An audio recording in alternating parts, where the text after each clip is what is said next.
have this beginning portion where I stumble into the stream late, usually, and then immediately for like the first 30 seconds, or like the first 10 seconds, I'm just staring off to one screen that's far away from where the camera is pointed because I haven't moved everything into a narrower field.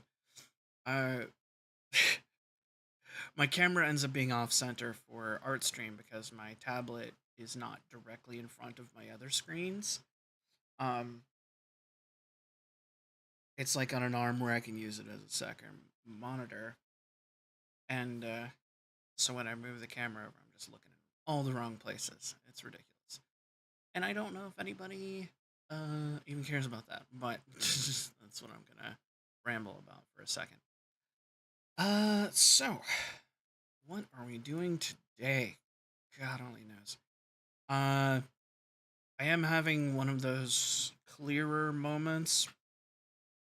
It's been rather foggy and depressive and stuff lately, so it's hard to describe. Like even like things. It's not just not being able to think very clearly or everything being kind of like grayed out or foggy in your head. Like for me, it's even like it can be the things that I am seeing on a screen are fuzzier, which makes me wonder if it's something else. Um, but yeah, like I noticed when I was getting ready for the stream that a couple of different things that I was looking at, including a video that was playing that I had seen many times before, suddenly had all these new details in it that I was not aware of. And I was like, oh, okay. That's either a positive development or a sign of other bad things. I don't know. But yeah, it is interesting having even the sharpness and clarity of things that I'm doing, as well as my thoughts and the way that I word things coming out more clearly. I mean, there's clearly something going on there, psychologically or neurologically or both. But it is fascinating to me to have like just suddenly have it suddenly feel like something is switched on, and then things that were difficult before become easier again. Yeah, very strange. But I don't know why I've got a timer counting down. This is not. We'll put a chat in there for now. I don't know if anybody's in there yet. So yeah, it's been very strange, very strange day, but it does mean that I have some ideas. And last week I did some stuff as far as like a redesign or upgrade, and of course it tells me there's an ad in progress, but I can't really tell half the time anymore. So I started doing some design and concepting, trying to get some silhouettes, playing around with ideas, figuring out what I wanted to do to make a new version of a new and or upgraded, preferably upgraded. If I'm going to make a new version, I want to make it more complex. I want to make it have more features, maybe more like toggleable modes, which is something that I'm gonna play around with designing today. And on the whole, trying to take the design process a little bit more step by step with more iteration and exploration at each stage so that I don't lock myself in really early to something that, at the end stages, I'll end up ultimately thinking, okay, I would have done all of these different things differently. So trying to get closer to a final product without the iteration and giving myself some new elements to play with, some new designs to do artwork and stuff for, some maybe some new illustration fodder based on the designs. There's definitely things that like have occurred to me today where I can see it more clearly than I did before. And part of that was, The reason why I'm late as well is because I wanted to sit there and think about it a little bit more before I got into the actual stream. And suddenly it's warm in here. We're gonna see if I bake alive. 1 second.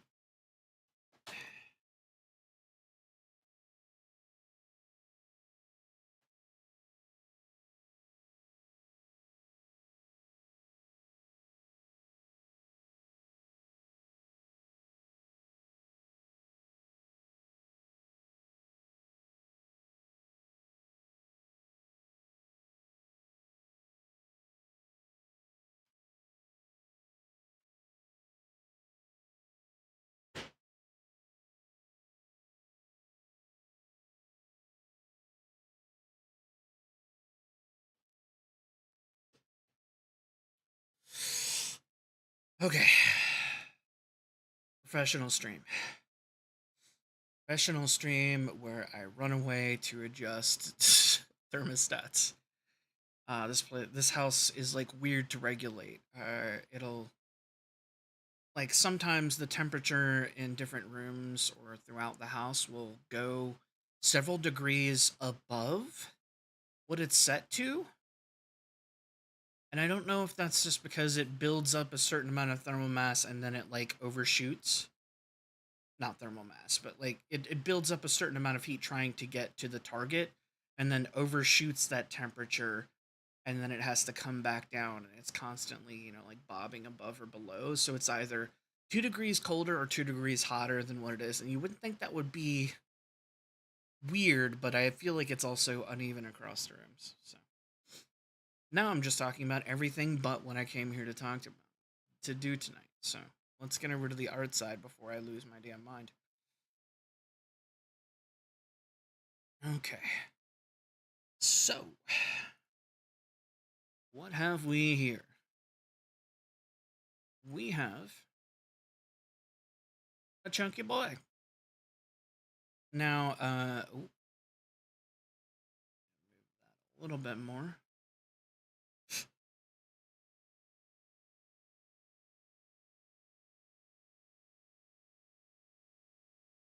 There we go. That's close enough. So, last week, I did things a little bit differently. And we will, I'll put on some music while I'm talking about this so that it can be not so silent in between my words. I like a little bit of background drone. It just feels nice.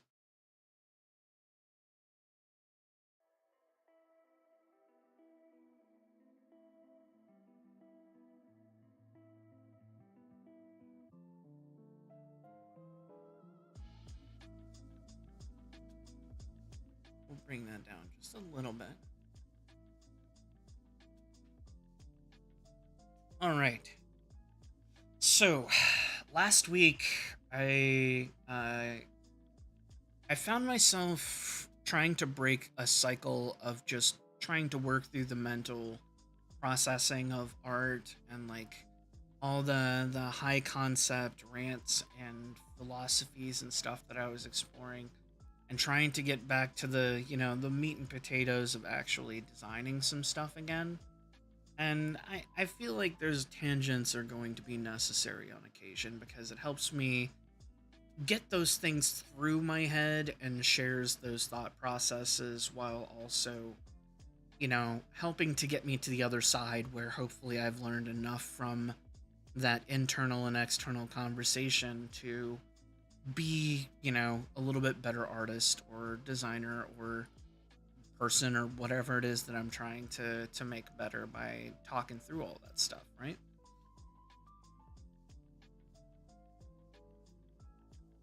And one of the things that I've been thinking about more and more is designing and upgrading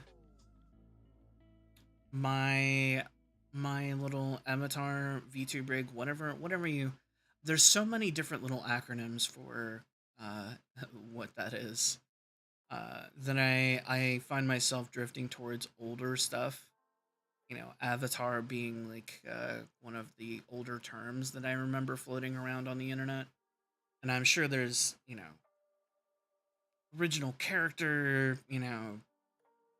a dozen other acronyms that I just will not keep up with because it just exhausts me. Like keeping up with slang. I was never super thrilled by it, even back in the olden days. But yeah, coming up with a new and upgraded version of Sleep, this character that I am inhabiting, and like expanding into what that character really is or what I want it to be, and giving myself versions of it that can expand and change as well, so that we can have some more fun with it, some more uh, create a more flexible design. This drone, while I love this drone puppet and I will keep it around and use it whenever I feel like, unless I really blow this next design out of the water. Something that I have found is that it does feel very rigid. It doesn't turn. It doesn't. I mean, it's a machine. It's a machine. So it's deliberately designed to be rigid, and that means that it's only ever going to be, somewhat robotic in its motion. The fact that I have rounded joints and pivot points and things like that give it a little bit more of that organic movement and feel. The way I move the whole rig with the head, because I'm effectively animating a head without a neck. Um, I like that. I like that element, but ultimately there's certain things within the design that, as it's a first rig. It's a first rig. And I want to do crazier stuff with it. I want to build something that's a bit more flexible as a design, where I'm not necessarily always designing machines or shells or suits or hard surface stuff in order to play around with the character. And so I was, going through previous designs and iterations. I have my little, weird chibi version that I've been playing around with a little bit lately on occasion. But I'm not fully on board with this version yet. I feel like I need to do more to make it feel different for me. Uh to where it's fully mine and not just, a little round boy that is the same round boy that everybody draws, except white on black background instead of black on white background, you know? I need to do more with it. The little bubbles and stuff, they help, but the eyes and things like that, I need to do something a little bit different with it. Um, and the eyes I only kept the way they are because, especially for emotes and stuff, I need something that can give off a little bit of expression. But even that, like I'm already thinking about how I could redesign or upgrade the emotes that I have, so that you have something that's bigger that reads closer to screen, when it's shrunk down to like the size of an eraser. Uh, I have my original sketches. I've carried this original skull, which I think I just kind of sketched at random. You can tell by how uneven it is and like lopsided and stuff. It was before I started using symmetry tools and things like that for clarity of design. Um, but you can see that there were things here that I have kind of walked away from a little bit.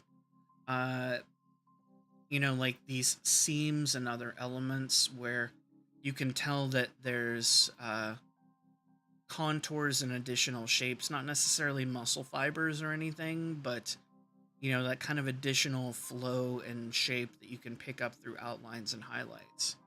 And I do like that. You can see that kind of. I can't see it very well right now. You can see that kind of down here,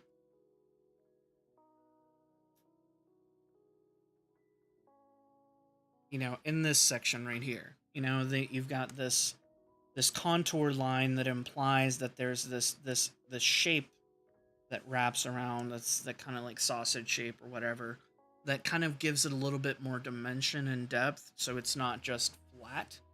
which is one of the problems that I've been having with the design. Is a lot of it feels very flat, and I'm trying to give it more dimension while still having it be transparent and have layers inside of it that you can really kind of look at, and also planning for like it to be able to change, to be able to change dynamically the shape or size of all of it and still have it have a reasonable sort of mass, so it's not changing mass dramatically in a way that kind of suspends disbelief even further, or that requires more suspension of disbelief. Like, I don't want it to be Looney Tunes. I want it to be a little bit more grounded in reality, like closer to that uncanny edge where it it is either silly or it's real. Like, I want to be right in the middle. I want it to feel real, but be silly not because it's impossible, but silly because it's not something you've seen. And by silly, I mean like unrealistic. Um, we of course have the version with the hands, which for someone who is just getting back into drawing, I don't know whose freaking idea it was to create three separate five-fingered hands with semi-realistic contours to like hold up a mask. I don't know who is responsible for that. Looks directly at camera. I don't know who's responsible for that, but I'm surprised it came out as well as it did because I had not been drawing again for very long when I did this design. But I also feel like I took weeks or months probably to finish out the suit because I kept delaying it. But the dive suit was detailed enough and lopsided again because I drew it freehand, no guides or anything like that. And so everything is kind of, you can see uh, right here, this line is very clearly slanted at the back, which can be fine, but like other places, it's not. So you end up with this sort of, expansion on one side that creates like a distortion where it's not quite right. And that's again, I was very early on doing hard surface design when I was barely back into doing artwork and design at all. I just kind of stumbled back in, drew some stuff for streams, played some video games, and then I decided I was going to do this. Um, so then there's this iteration, which did keep a little bit of this, actually. I do like that it kept this. And I feel like in some simplified versions of other designs that I've done, I've wandered further afield. Like this one, for example, I created a very simple bubble. A very simple bubble. I think I did this one, and then I backtracked and did this one, which is why this skull and this thing are not properly, overlapping, and the dome for this drone doesn't make any sense. Like it's basically a fishbowl in front of, a drone. Uh, and I captured some of the like the movement and shapes and like uneven shape language. I did do a little bit of that in this body, but a lot of it was, like animal parts, and then like this is more of a jellyfish. So there were things that I did that I liked, and then there are things that I've decided I want to move away from and change in a certain way. This was one of those attempts to redesign, and it ended up being way too clinical, way too technical. Um, I don't hate it, and I think it's kind of a cool design, but it is not Sleep. It doesn't suit him. It feels like something else. It does not feel like the character that I truly wish to inhabit. It feels like something a little bit more static and uh, mermaid like than I was really looking for.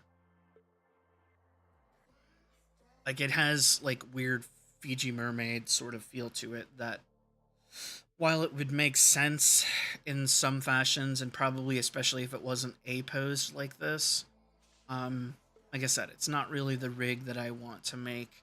Also, creating all these overlapping bones with complex geometry, I was basically setting myself up for a rig that would be very difficult to turn again.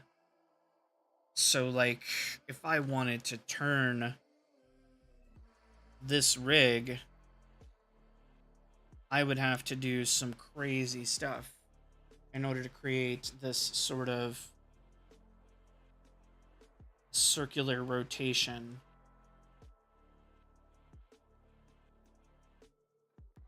You know, if I wanted to turn the left or the right shoulder towards the camera, you know, along this central axis, this shape right here, this weird bone that's from it's from it's like part of a bone plate from like a prehistoric fish or something. Um, Turning that in three-dimensional space with a bunch of drawings, we're trying, or worse, trying to like smear change it by stretching and rearranging the mesh in VTube Studio would have been an absolute nightmare. Something like this, like I would almost have to build in 3D, or I would be just fine. I would be basically just punishing myself. So, you know, as much as I want to try 3D stuff in the future, I also, you know, want to have something that's more flexible, that can change a bit more with my mood and not just be this gothic vampire mermaid looking thing that I can't really flex. It feels really stiff. Like even just this central line, and I could, you know, shift and adjust this around, but there's so many complex like look at the complex messy details right there within and behind the transparency. Like I am begging for this thing to just break on me every time I try and move it. Like the complexity alone of creating all the little joints that would be necessary for this spine to flex only as far as it was supposed to and not like, you know, bend in on itself in like figure eights and stuff.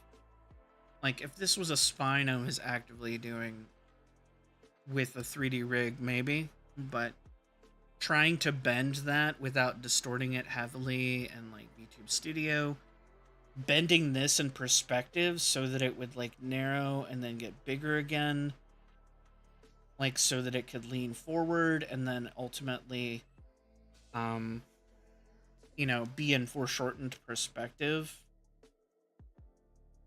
Like that just would be a nightmare.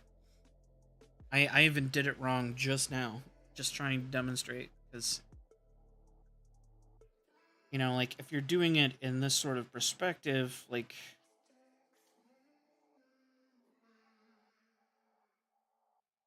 and then if the turn is heavy enough, the foreshortening is heavy enough, you're dealing with, you know, it coming towards you at either end.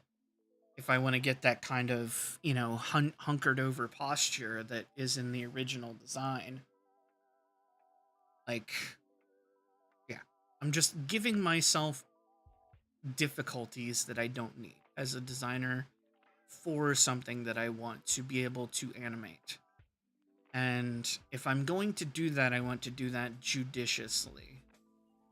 Meaning, if I'm going to give myself one or more hard surface elements that need to be turned and rotated or moved in 3 dimensions within a semi 2 dimensional form, I want to, you know, like this was just me kind of messing around with it.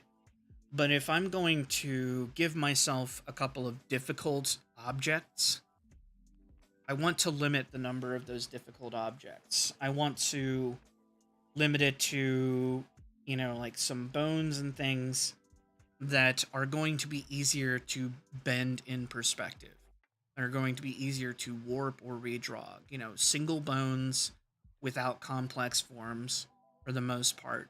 so that they can, they can come forward in the frame, they can go back in the frame, they can go, up, down, left, and right, but not feel as though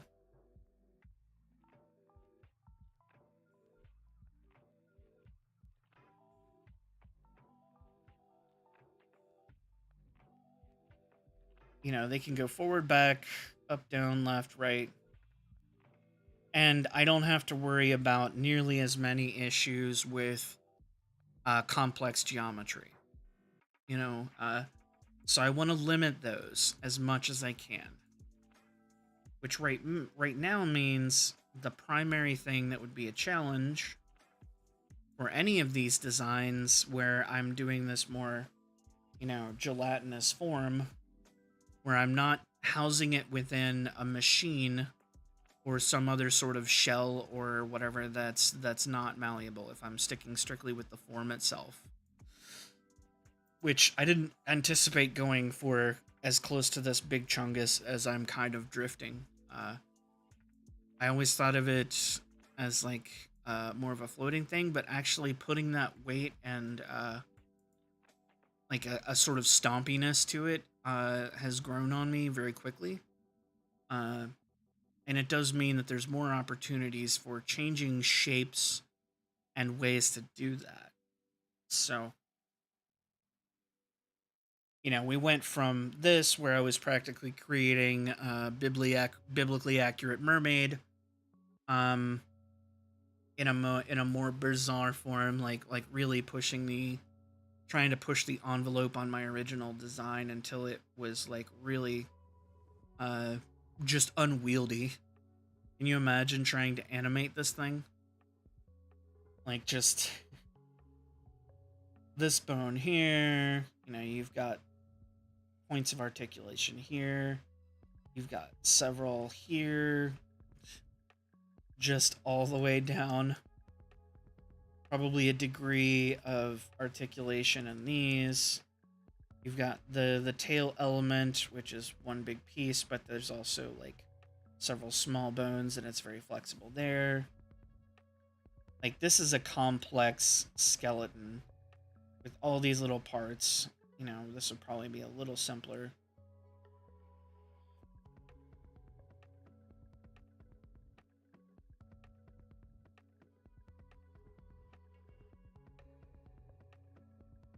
But in terms of trying to rig it, like, these are all the different parts that I would have to separate in order to make this thing work. And I'm sure that I'm going to end up with something, like, close to as complex by different means, and probably more difficult in the end, but this just, this is it's easier to tell that this sort of skeleton that adheres to skeleton-like connection points is broken than it is when there's something that, its form is just a suggestion. When it's a blob that can change shapes, you can still have the shapes that are your key shapes that you stick with in order to, not completely blow your brain out trying to come up with a million different forms. Like, you don't want it to be truly liquid. You want it to still have certain shape keys and forms that will make it easier to consistently animate and recognize as that character or as that creature design. This is all my opinions and like observations. I'm sure I'm getting some of it wrong, but this is my logic moving forward to the process.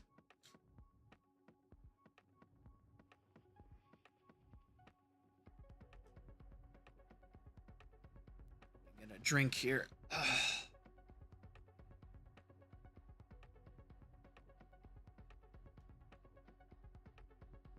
One of these days, I will finally get this shoulder fixed. Ow.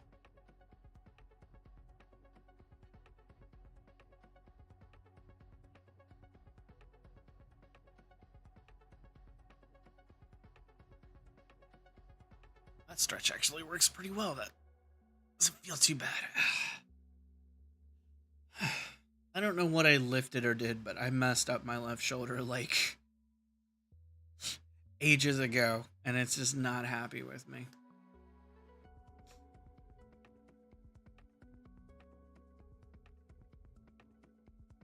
So, where did I leave off? So I started trying to, like, did a lot of talking about all of this, and I think I ended up here on Monday when I finished my art ramble. I felt like I hadn't really gotten that far. I hadn't really captured what it was I was trying to capture. Like, I just had thoughts and ideas, but it was, like me trying to get back into his design space and not a self-analytical, thoughtful space. Because like if all you do is think about life in general and all of the things that are like the meta elements of doing artwork and stuff, you're not gonna actually get down to the art as often as you think, I guess. But yeah, I eventually got through the topic and the subject matter, and Wednesday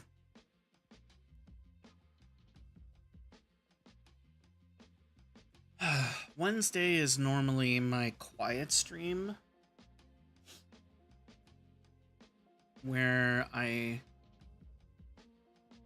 just kind of sit and do some artwork. I don't spend a lot of time talking.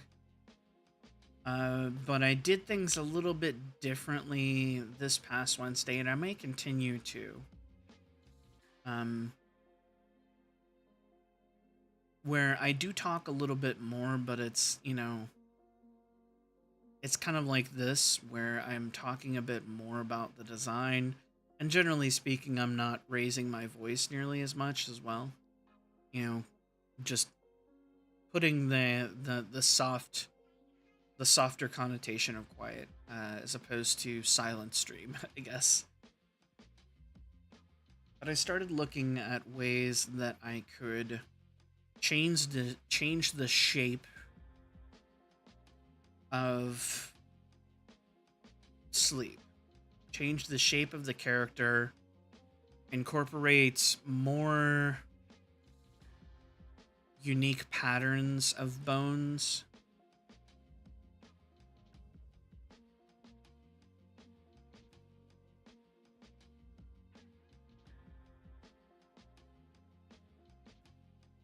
And try and get more unique patterns of bones and things that are atypical configurations. I wanted sleep to feel a little more alien, or have a bit more flexibility to be alien, as opposed to always being in like a slight extension of a humanoid form.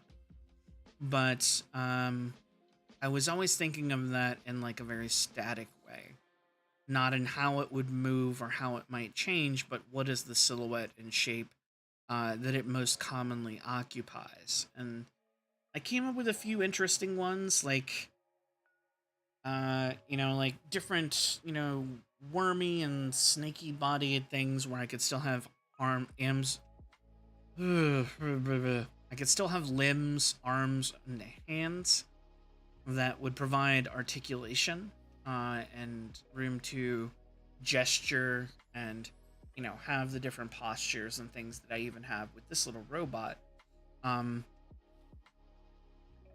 but ultimately, I'm not a huge fan of either of the kind of like snaky and blobby versions. Um, I do find that there are certain types of shape language and stuff that I kind of enjoy, and looking at some things for inspiration, I do find that I like this sort of like thinner to thicker limb configuration, like the inverse of what it technically is. So instead of, the shoulder and arm coming down and narrowing into, the hand, I kind of like that inverted concept where it kind of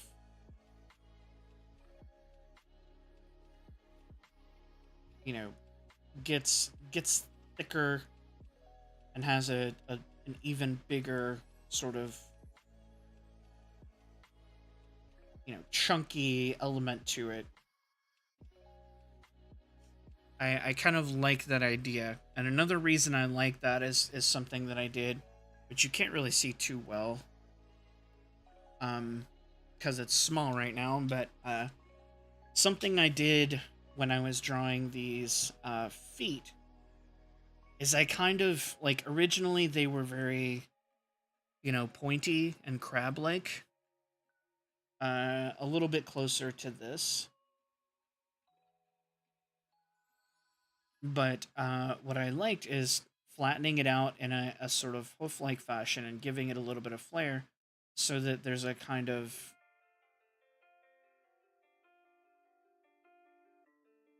a weight.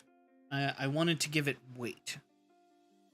And that's something I haven't thought about a lot because it is in water and we think of water as being a somewhat weightless experience, but one of the things that I thought about that was interesting in terms of like the character design and logic is that a lot of, I mean, apart from fish, which are lighter and swim around, the creatures and machines and things that this sleep entity is inspired by to like choose its forms are often things that are on the bottom of the ocean. And this would include, but is not limited to, crabs, crustaceans, other things that kind of walk along the bottom to kind of remain grounded in the world that it wants to be, exploring. Because floating around up in the blackness, like 360 degrees of freedom, there's not much to see or do except float around, Staying close to the seafloor in this environment gives it more points of interest to explore, both for the character, but also the viewers of anything that I'm creating. Like, if you're just watching a character float in a void and occasionally something floats close, that's not a very dynamic or interesting experience to go through for very long. The life of a fish that is not near the surface or is not near the bottom is kind of, swim, swim, swim, eat, eat, eat, try not to get eaten, swim, swim, swim. There's a repetitive nature to it that is not very compelling, except for these small moments where there's, a significant action or danger happening, like where something is trying to eat that fish or that fish is trying to eat something. Like, there's not a lot of dynamic range. So walking on the bottom makes the most sense, but also not just imitating creatures that walk on the bottom like crabs and such, for, this sort of pattern.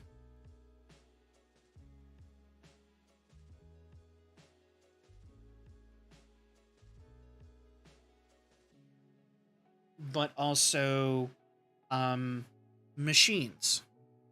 Machines designed by people. And I do have some earlier designs that I need to dig back up. I wonder if I can find them real quick, but I'm gonna look in this folder real quick while I talk. There were some earlier machine designs and like habitat and technology designs that I was doing for Abyssal that I had almost completely forgotten about. Like this is how disconnected sometimes my brain gets from all the subject matter. It's kind of rough sometimes. Let's see.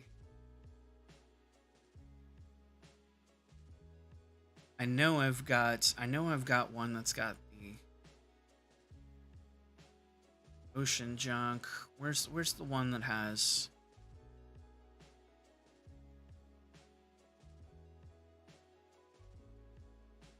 Because I had like crawlers and all kinds of stuff that I was designing, and also coming up with themes and notes for Abyssal. Like, I have a bunch of Abyssal stuff that I like started and stopped repeatedly because I was stressing myself out about it and like overworking the mechanism to the point where it wasn't fun anymore. Like, there's this whole crazy like floating city design, and like this is like pre-Abyssal stuff where I was thinking about it differently, but like this whole, sub-ocean shelf and city elements and things like that. These deep, like, underground mines and nopes, like, this is, like, the stuff that would probably be closer, to the shelf and above the abyssal zone, but it was something similar to this. I know I have it. I know I have the crawler designs in here somewhere. Let me find it. I will find it. But the machines, I was trying to think of machines designed for working on the bottom of the ocean.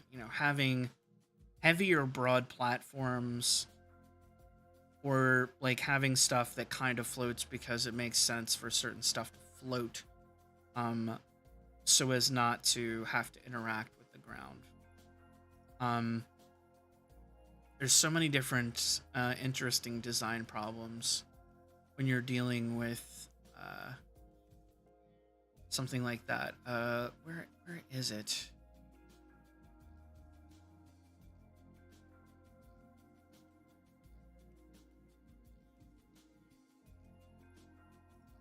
I'm actually kind of concerned that I don't have those sketches anymore, because they were ones that I worked on like over a week or two.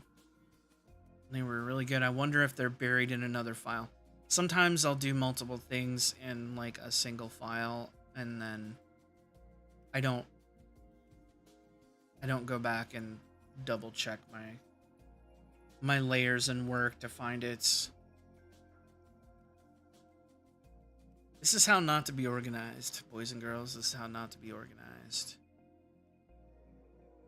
Yeah, see, this was like the ocean junk, which I was thinking of. I was like scribbling down all sorts of things. Like that's worth looking at for a second. Like different like habitats and structures, and like different things that could be underwater, that would be sunken, from different eras, both modern and historical, and fantasy stuff that there's not really an analog for.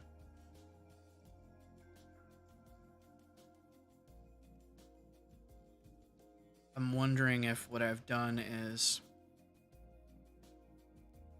in organizing my files, I misplaced something.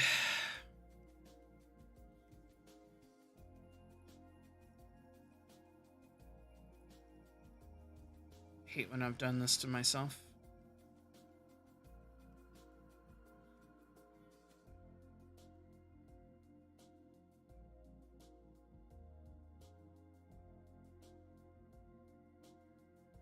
This is also, prime ADD behavior, isn't it?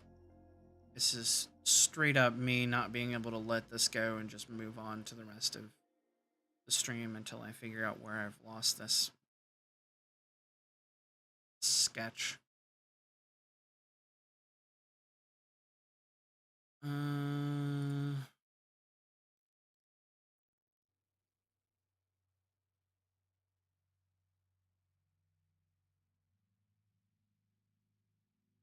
There it is. Oh, it's in the... Okay, yeah. It was back when I was thinking of it primarily as something that I would be doing not for, stories and general things, but back when I was thinking of it almost exclusively as an RPG project. That's why.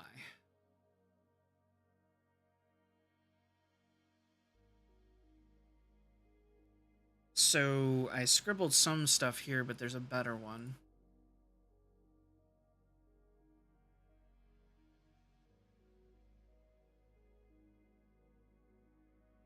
Like, yeah, here's a good example of me exploring different versions of drones. Like, that's a better version of the drone than what I used for my my side profile. That's a better version of that drone than this one right here, thanks to the bubble head being done the wrong way. I don't know why I moved that back so far on that design. It should have been forward and embedded, like I did elsewhere.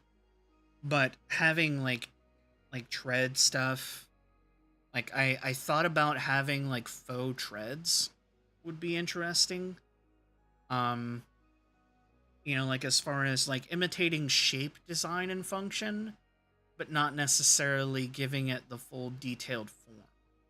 Because some of these design elements I want to reuse throughout, and if you can see what this this creature is imitating in these machines and in how they move and how they function, I feel like that's going to be even more interesting than if it just has only its own shapes. So,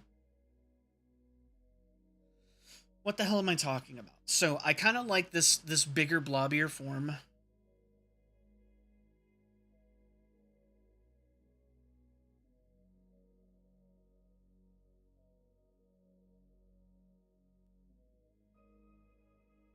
So, yeah, I like the big kind of heavy head, and then having a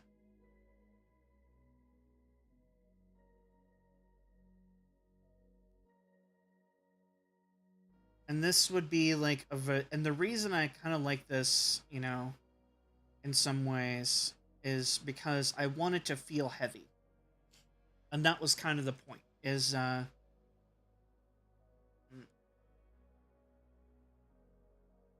the point of this design is to make it feel heavy, so that when I show it in water or I show it moving outside of that, I can take that weight off, and it'll effectively change the shape. Um, so this same design, this same shape right here, out in another space, may stretch out or become different to interact with stuff differently. And I am kind of liking the idea of like having like these you know, faux tread legs as like a lower half, so that it kind of glides snail like, like instead of this, inching forward like a snail, it just kind of rotates.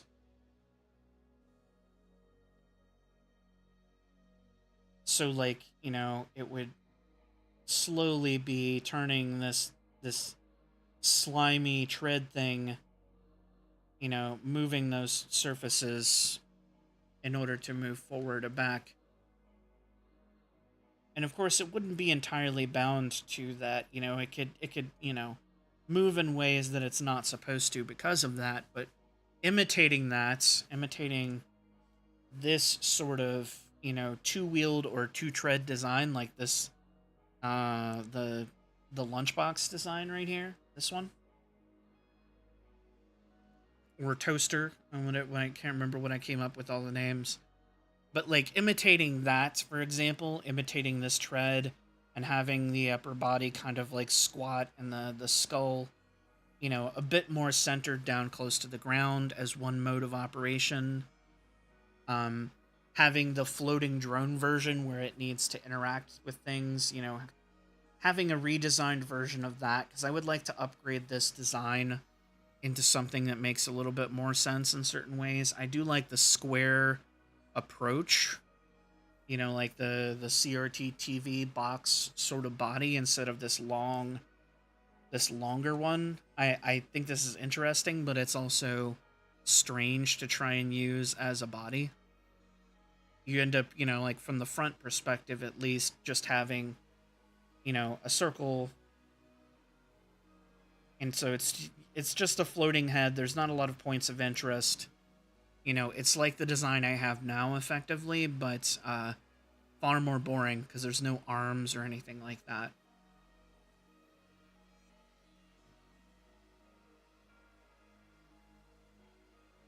I know there's another. There's another. Oh yeah, there's some cool tech designs here. So, this is some other stuff I was designing for Abyssal. Like equipment lifts that might be tethered to stuff. You know, effectively like a drone or a drone pack or whatever that picks up heavy stuff off the bottom so that you can move a little bit faster without dragging it across, you know, rough terrain, because it's not just a flat surface at the bottom of the ocean. There's actually some cool topographical maps from a while back. I don't know how accurate they are now, but there's mountain ranges down there that are literally higher than anything that we have on land, which is kind of hard to imagine. We think of the ocean as this flat surface, even when it's kind of got big waves and stuff in it.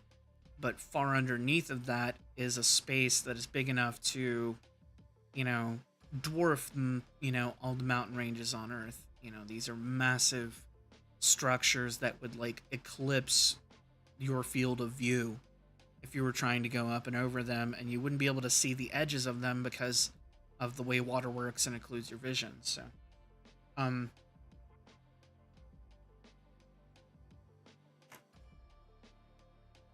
so yeah, like there were definitely some different options that I wanted to play with throughout. I even started doing, apparently, I forgot I started doing this really detailed illustration of this sort of drone. This was shortly after I did,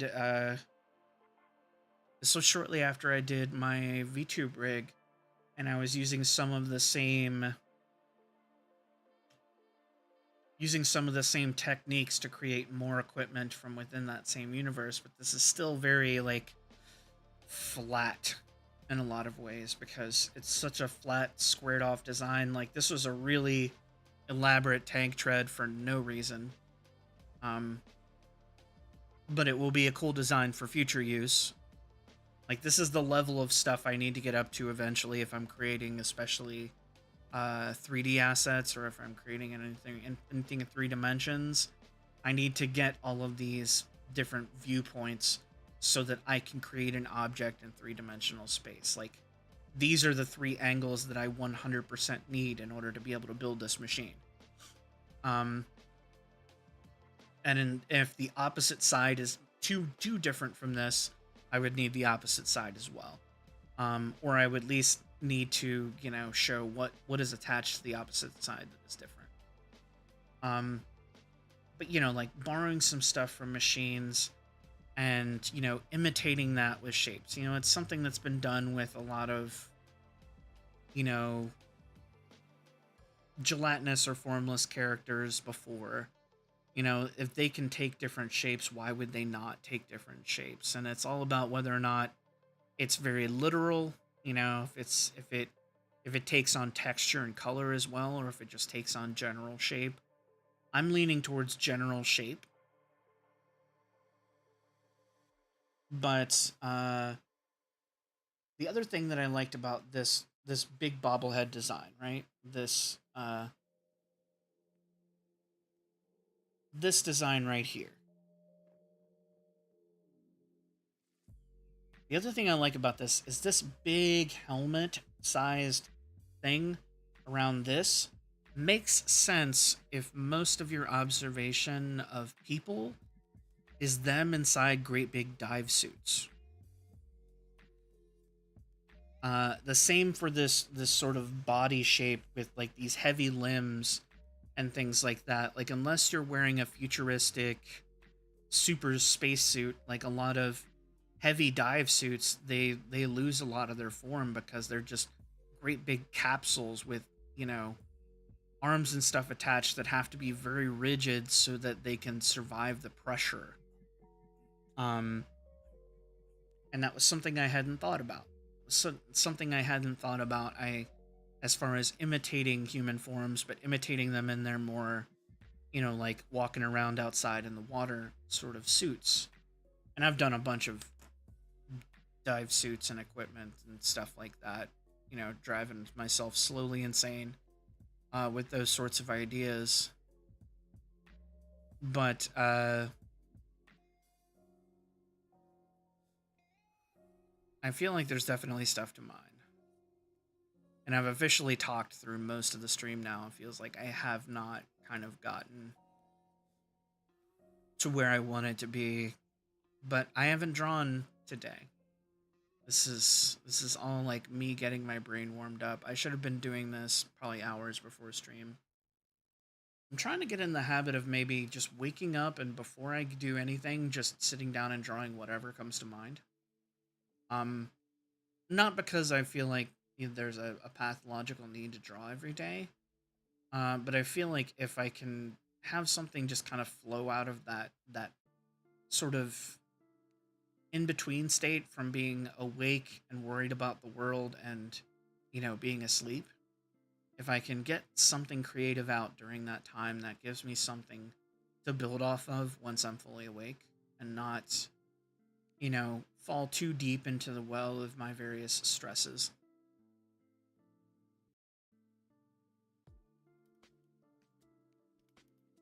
But I like this design, and I like it kind of being thick and blobby and kind of blundering.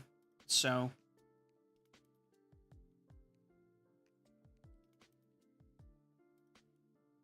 let's play around a little bit, because I have some ideas about what I want as far as like a variety of shapes or forms, right? And there are things that I like about some of the other ones that I might include. But I want to like have a few basic key shapes for the silhouette of sleep that I use, and then build or elaborate on depending on form function or specific events if I'm trying to create a storyline and stuff that includes this character, because it would be cool to have like just Sleep have his own little comic or something where you explore like the the abyssal world from Sleep's perspective. I think that would be interesting and kind of alien and foreign. Although the thought processes behind it might be better for written form than comic form. It depends. Like if I can stretch out a paragraph of thought processes over the course of a page and have each section be somewhat relevant while also showing having some connection to the things that are being seen or shown in the very cinematic fashion, then I feel like it could still work. um it just might not feel like as much happens in the course of certain pages, but if every panel has to move the story forward, you're going to find yourself without any atmosphere, all rush, all go, go, go. And I feel like that kind of ruins things. You have to let your setting and your characters breathe a little bit. Otherwise, nobody has any chance to connect or think about them at all. They just kind of get swept up in the rush, and they get to the end and are like, "Wow, that was exciting and compelling. I don't remember any of it." Because they didn't have time to think about any of it. But yeah, my throat hurts already, man. I really need to talk more on a daily basis. Uh, hmm, there we go.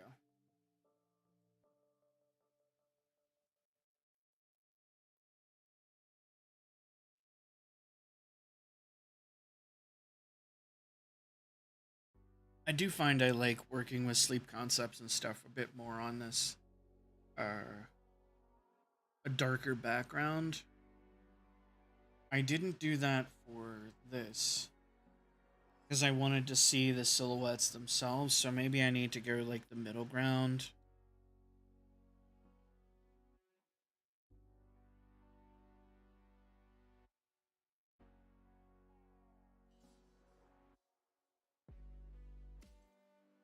Yeah, let's do middle ground, and we'll blob things out with the black.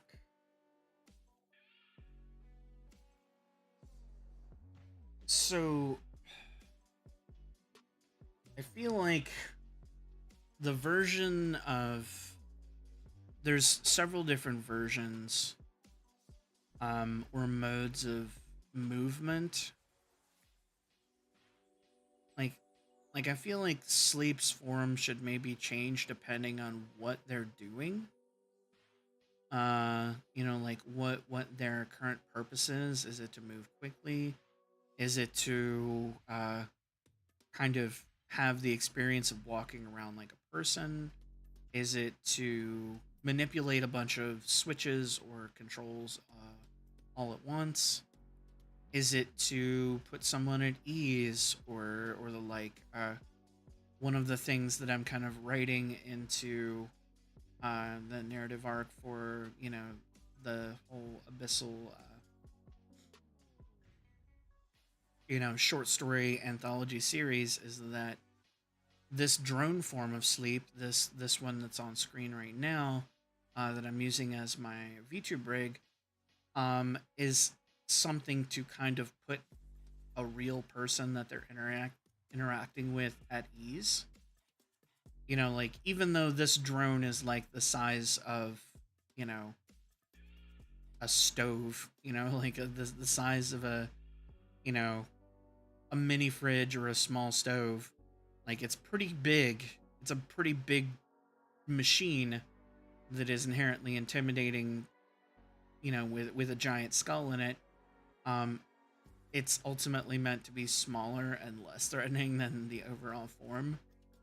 Um, and that gives me a couple ideas.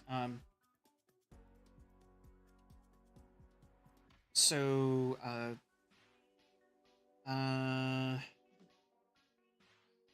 what am I trying to say here? So the principles that I'm trying to get across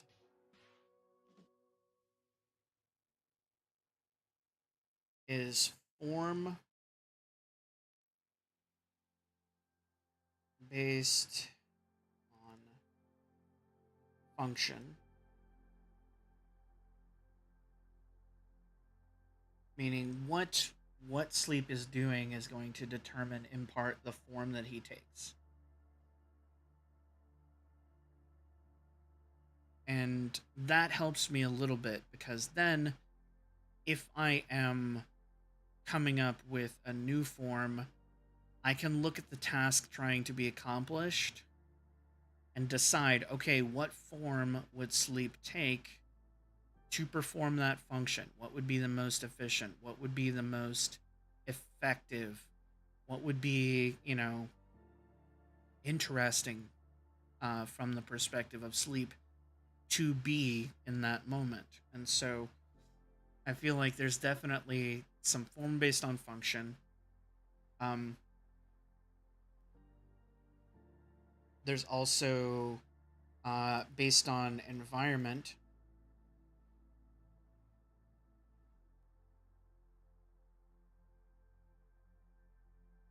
So if sleep is in a small space, he might be, like they might be effectively larger. I need to get used to using the they in this case because sleep is definitely not gendered in any way, shape, or form.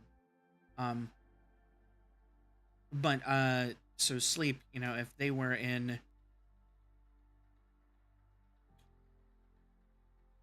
inside a habitat that's kind of small for people, they might take up a lot more space.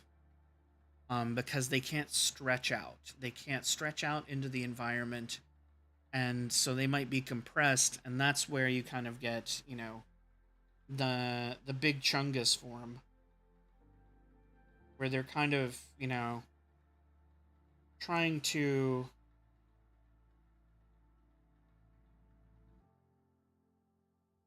I'm getting a little bit of grimace going on here, which I got to be careful about.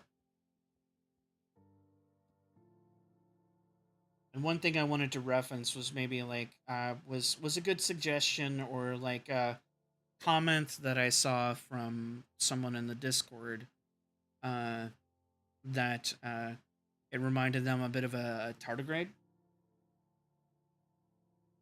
which I might use that for reference to get a little bit away from the grimace sort of persona I also kind of like the idea of this head portion being separate.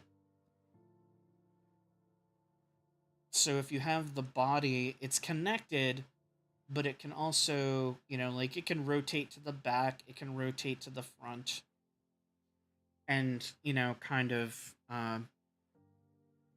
allow it to fit into smaller spaces or to move through certain areas. Or if someone walks up behind it, maybe the whole head rotates down and, like, they end up looking, this way.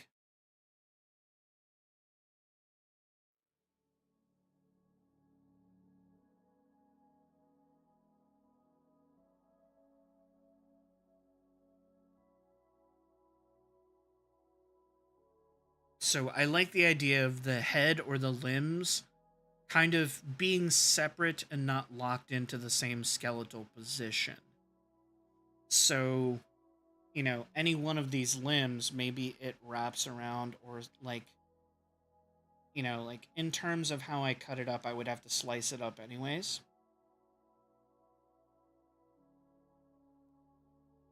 In order to make it function. Um, so the idea that it could, like an arm could rotate 360 degrees around the body because it is not skeletally attached in one position allows me to give it a bit of uncanny movement. And that's where I'm, like that's where I was thinking about strange, movements. I kept thinking of how do I do a still illustration of sleep that somehow embodies all of this movement and change. And the answer is, unless I create a whole sequence of illustrations, I don't. So I need to have different forms. So walking, heavy, oxygen, and so if sleep is walking around inside a habitat or inside an area that has air that does not have water to help support that shape, it's gonna droop a little bit. It's gonna be heavier. It's gonna condense down into a smaller shape effectively, but still be quite large. Um, you know, at least, even in this blobby form, walking around in an air environment, at least as tall as like a 6 foot person with another, half a foot of helmet above their head, because it is, emulating, people in these big heavy dive suits. So another form that I thought would be interesting is trying to, just being neutrally buoyant, the equivalent of sleep, like sitting down somewhere but not sitting down, because there's the blob form where it's like very clearly, plopped on the ground, and that's one version that you could consider. Um, but I find that less interesting. It's very common. It's been used a lot. It's not something you see. It's not that, like this is the classic slime. Put a little smiley face on it. It's the classic slime you see everywhere in every game or whatever. It's basically a glorified water droplet that bounces around, or slops or slips and slides around, and that's, it's a very common version of the slime. But sleep is kind of too big for that. Like hiding inside this drone is the most compression that I can imagine. Um, so I kind of don't want the happy slime too much. I'll use it for certain things, but I don't want it to be a canon, like form of the character, because it, I don't know, it kind of reduces that in my mind to something that's a little bit too gamified. It's a little bit too, like if you're using it for promotional stuff or emotes or, merch or whatever, like sure, It makes a certain amount of sense, but like having it be part of this ultra serious world where it just kind of blobs around like that, like I don't know, and it doesn't feel quite right for the character. It doesn't feel like something I want to do as much. Um, I kind of want to remain a little bit closer to the serious line, I guess. I don't know though. I'm sure there's moments and stuff for it where it could be a thing, but I don't want it to be the most common perception of them. Sorry. So I did like the idea that sometimes, you know, like just free floating, like a bubble.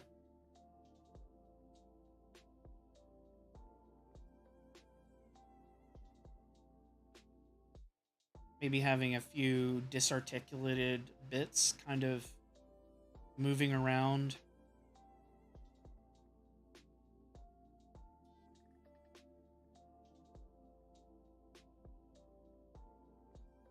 You know, this is, you know, without a drone body, which out without, you know, a free floating mini sub or whatever to use. This is the version that would move around in sort of, you know, the dark space in between lit up sections of seafloor and habitats and things like this is the version that, you know, maybe moves through the void.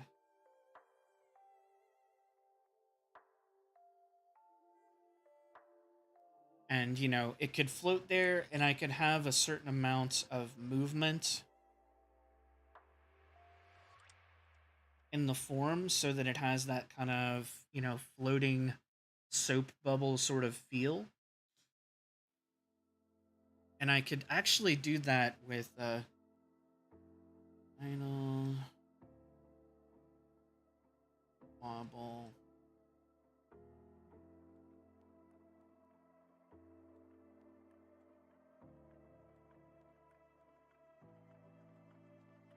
So there's a thing that you can use where basically on a sort of timed fashion, there's, you know, a breath warp that you can do in VTube Studio where it's, you know, breathe in, breathe out, you know, that sort of cadence. There's two, you know, at the minimum there's like two key shapes that you're moving between.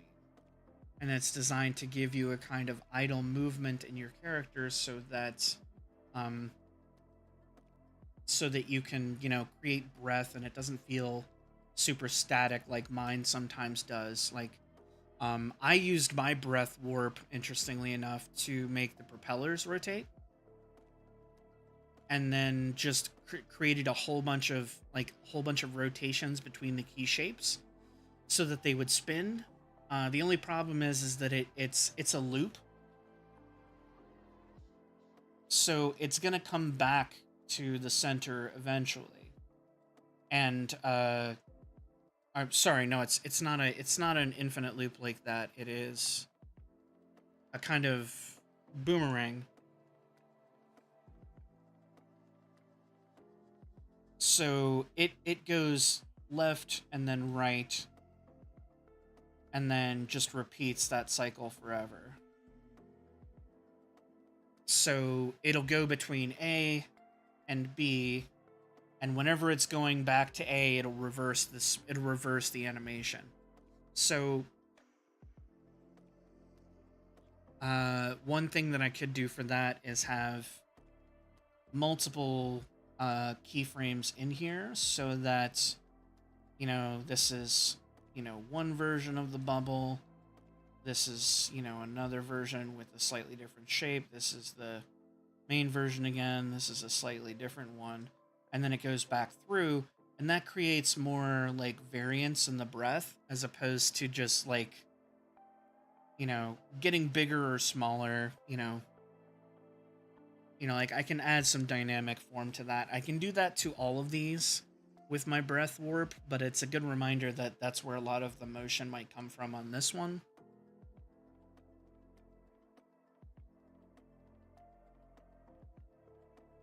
So my thought is I would like to be able to toggle to this version.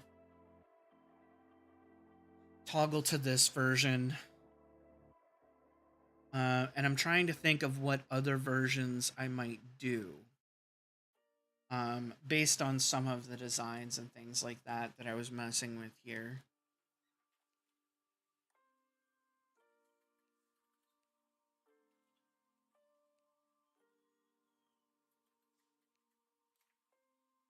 And I think out of all of these, the ones, like as interesting as I think these designs are here, as interesting as these are, um, I don't know about them. I feel like they are maybe a bit too floaty. I don't know. Um, Also, they're a little bit too. They're a little derivative of one of my references, which was kind of like a jellyfish head, but this is kind of like a jellyfish like bubble body with the limbs kind of dangling down from it and like not really supporting the weight. Like this would be something you would only really see like in the water as a sort of walking thing. And so maybe it becomes something between these two shapes where you have, the body uh, kind of shape taking up more, the head kind of forming in the middle, and then like the limbs become spindly because they're no longer needed. So like the kind of siphoning of form, almost like, everything gets pulled up into the body when it's no longer required to support its own weight. So I do kind of like that actually as a sort of in between option. And it's also, still something that's relatively easy to imagine skeleton wise. Uh so it's not super frustrating. Um One thing that I do find interesting is that as I'm doing these things, I'm effectively incorporating all of the designs that I did, which is kind of funny. Because if I really wanted to, I could do all of these forms. And something that I thought was interesting down here is that if I want to make the shape bigger, one of the things that I can do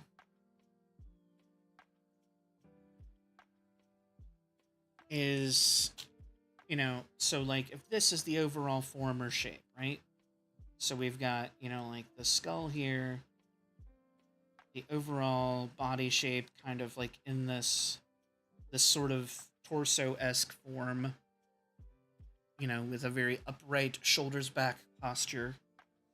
If I want to change that, and if I wanted to expand that space, I could effectively do so. Take this,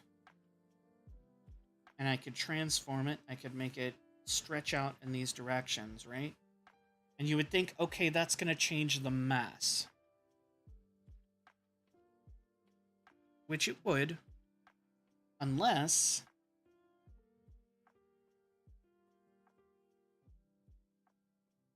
I create a void.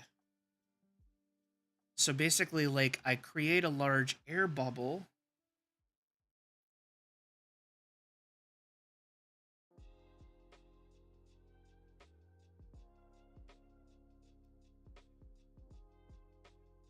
And that allows me to expand the form, change the transparency between the layers, and kind of gives you a reason that it can be so much larger. That it can kind of pull in outside, matter or create an air bubble. Even if it's not technically an air bubble, it's a bubble of, not that stuff. So maybe it's a water bubble. Um, or we just call it a bubble and nobody knows what is actually in it because you would have to be inside of sleep in order to do that. So I can expand these forms even beyond where I want them to, and if I use this air bubble method, if I use this bubble method with inside the form, I can change things up a little bit. So like I would maybe have only a few foreground air bubbles like in the gel that surrounds this space. Any objects would be pushed to the side, and it would read as a void relatively easy. And that void in turn allows me to create larger or more dramatic shapes.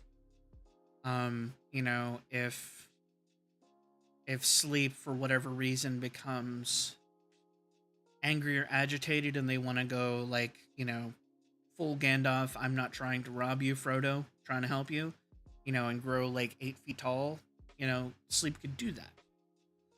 And it would just be a matter of changing those forms, expanding the outlines, and moving around some of the bits inside of it. I don't have to change the skeletal structure too dramatically. It would just be a matter of like resizing certain parts and like changing those. What I am wondering though is like I need to look into how it functions, because you know, for all the things that I want to do,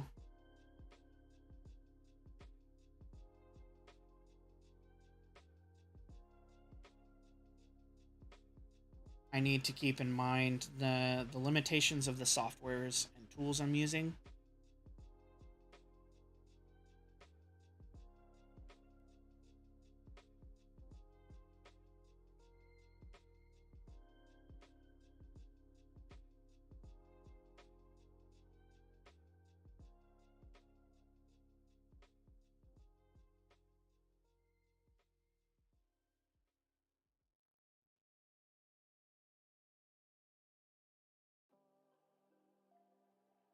And keeping my sort of masses relatively the same is something worth noting. Um, I also kind of like I don't want to waste this silhouette right here because I think this is a really interesting silhouette that has some strange potential to it. Um, as does this little brain in a jar version right here. So I kind of want to use a little bit of both of those because that's, you know, practical and sane.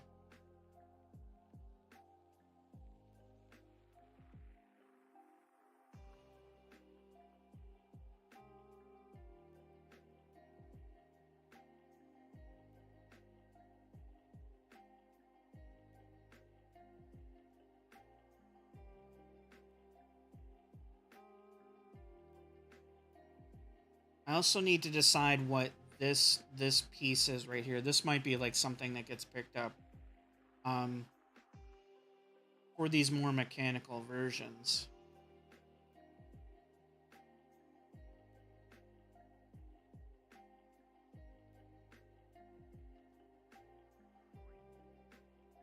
And the reason I like some of these designs as well is because um, I'm as a designer, I am wanting to have my cake and eat it too. You know, as you do.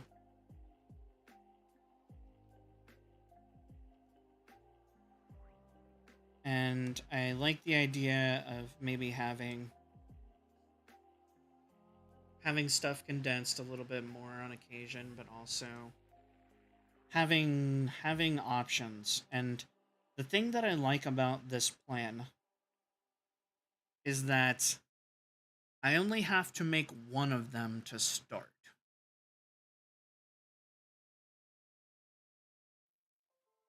And the other fun part is that depending on what environment I'm in, like on the stream or in the artwork that I'm doing, I automatically know what forms are going to be most likely.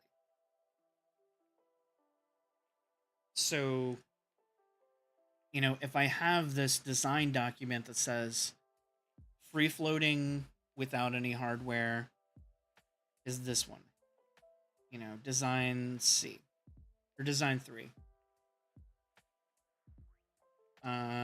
We'll call this bubble.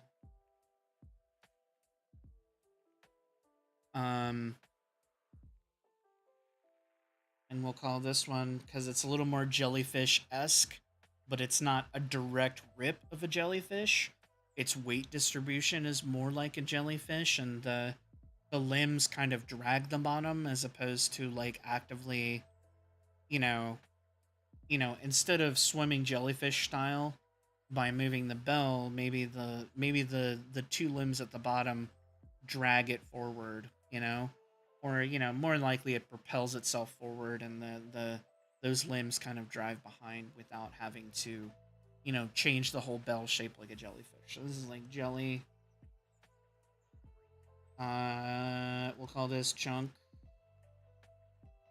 We'll call this the chonk version, because the weight and compression kind of puts all of that mass of like a giant water balloon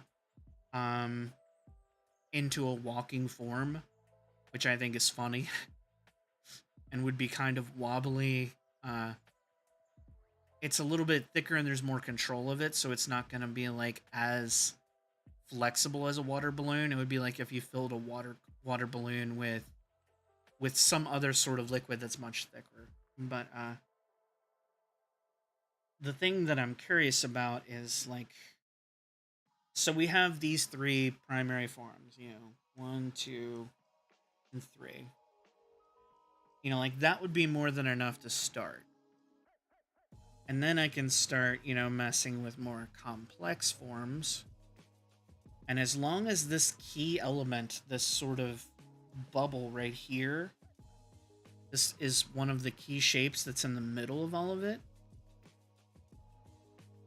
then I feel like there's a good chance that that it will all, adhere together well. And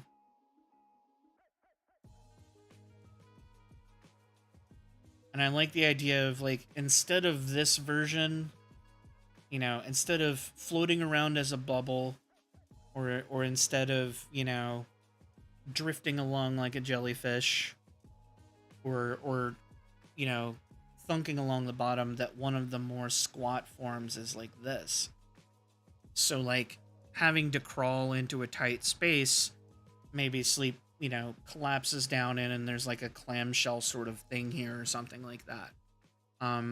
That forms this sort of dish shape that it's using. And that object can be solid, but the rest of the things around it don't have to be. And that's the first like incorporation of, a hard surface element that's structural. Because everything else, all the hard surfaces, the bones, and, any sort of objects that I choose to plant inside this jelly creature,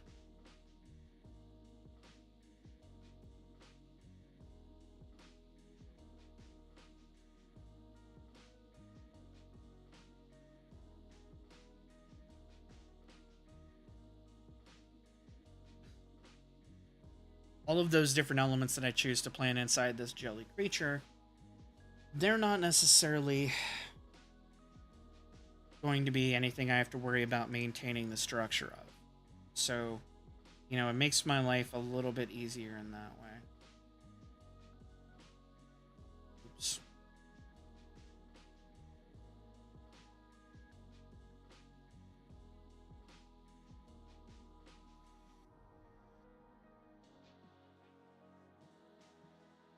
And then the final one that I wanted to do that I thought was interesting is a kind of riff on like a power loader, basically. So this thick one right here, which I'm torn as to whether I want to do the squat wide version, or whether I want to have the tall intimidating version. I feel like both are possible, like easily possible, especially since the only thing that's the same is probably this disc-like shape here that's forming a base to give it like broader structure.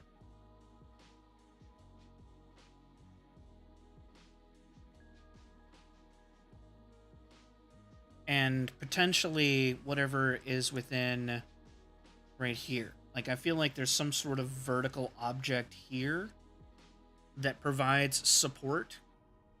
Maybe even a third one back here at the back that provides support for the central column. And then, you know, you have a bit more of that, like, gooey, everything kind of interconnected sort of feeling. The only problem is that if I maintain the same relative base right here, I need to keep in mind the shape and size of that. So if it's the same size as this, I'm kind of starting with this base. And then I'm starting with that base, and then I'm building up from it. Which means it's not going to be as big as I think it is unless this is bigger than you might expect.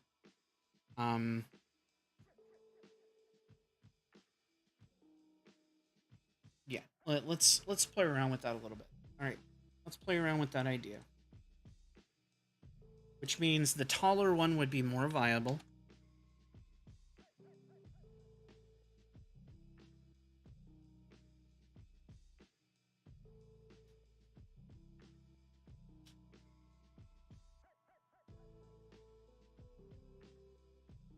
Because then you're just changing the stance. You're changing the posture. One of the cool things about warping and stretching it out is that I'm working with the same mass. So like, you know, you have these legs that are like pushing off a little bit more.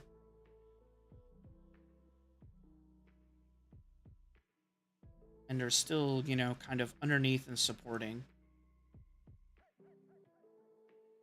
And then you have some sort of internal structure here and here at the very least. And then you kind of have this bubble-like structure that may or may not have a void within it. You know, I'm still debating about whether or not that makes sense. And then you have this sort of, you know, rope-like arm, which I can play a bit with the form a little bit if I want.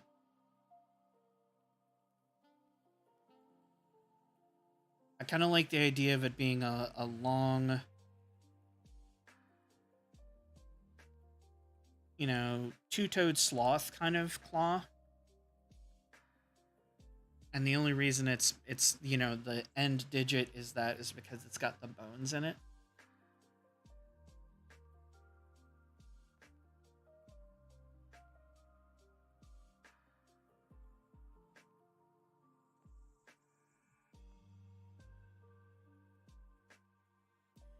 And this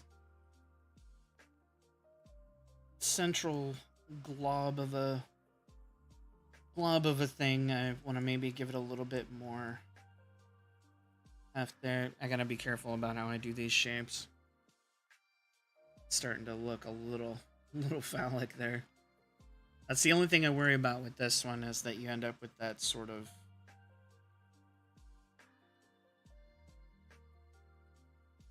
shape in the middle by disarticulating it, and if you don't fill in enough, it starts looking strange.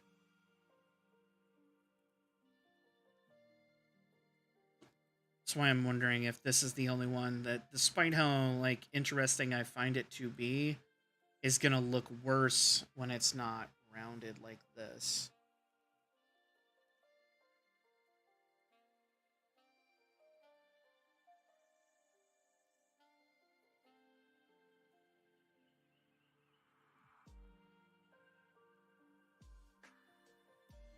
And maybe I fix that by rounding out this shape a little bit and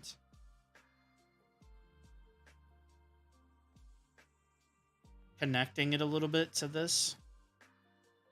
You know, like I lose some of that articulation, or sorry, I lose some of that gap that disarticulates it from the body, but you can still kind of see it in the lower forms.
So this one is one of the more complicated out of the 5.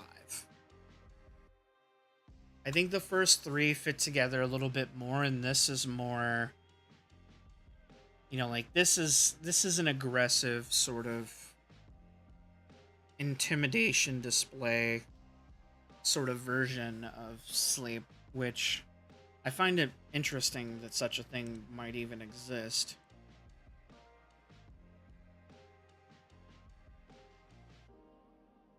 Because it does make sense in a certain way.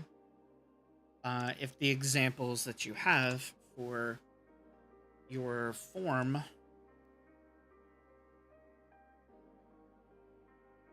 are so varied. And I can bring this one up a little bit because it can be expanded.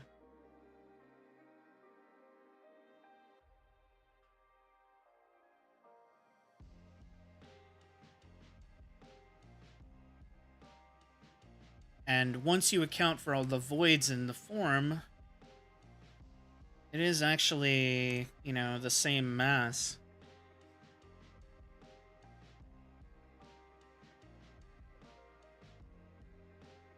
Now, one variant I think would be interesting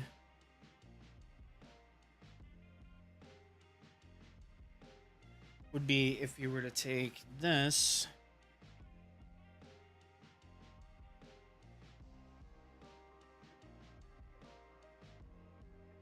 and do the tread idea that I was talking about earlier, which would bring it even lower to the ground.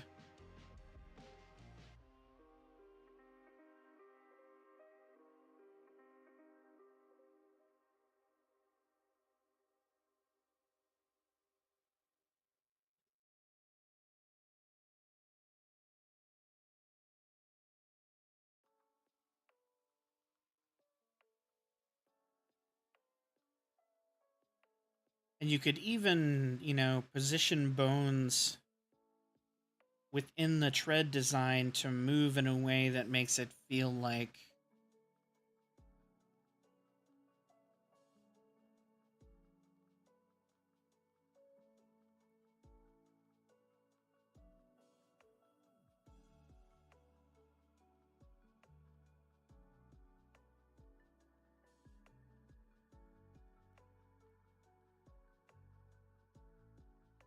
or have like certain bones that like rotate to imply the secondary motion, even though the outer shell doesn't seem to change. Like you could add a little bit of wobble to this. And as long as you like wobble it in one direction, you know, like around the form, it would kind of work.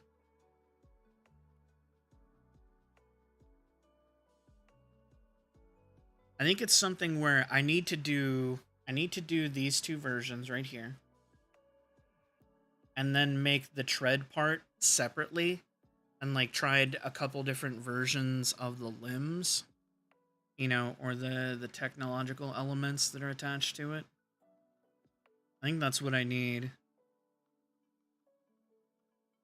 Sorry, I know I talked a lot this one. I didn't draw a lot until the end, but I had to kind of get there. Had to figure out what the hell I was doing. Uh, I took a little bit of a break mentally over the weekend, and you know, fell down the old stress well. So, um, like coming back to do this, I had to get in the groove. But I honestly think that this would be fun to be the new versions.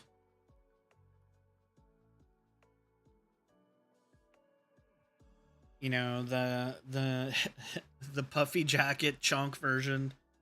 Like this boy here. Where is he? Trying his best. Um, Something else I need to consider is whether I want to keep the current skull. I like the current skull, but every time I draw it, it's a little bit different. So I feel like I need a 3D. I need a turnaround of the skull, not just the front version, but like the 3/4 side and back views, so that I can consistently, you know, draw it. Um, and that is one of the challenges that I need to consider. Like, what is the next version of the skull? Like, do I stay faithful to the old drawing, or do I change things up a little bit? Because I think there are certain things I would like to change. Hold on, I gotta move some of this stuff around. I really like this lunchbox delivery drone. I'd forgotten about that. I need to incorporate some of these things that I did a while back into my design choices. Like, I really love this sort of like 2 and 4 tread design, and this design right here. I really love these designs for the equipment and the sort of grounded nature of a lot of the abyssal stuff. Um, and I got kind of hung up on dive suits for a while, and I drifted for a long time, and I never got back to this loose sort of just concepting, figuring it out sort of style. And that has meant I have missed out a little bit. So, if I'm doing all of this, let me get rid of.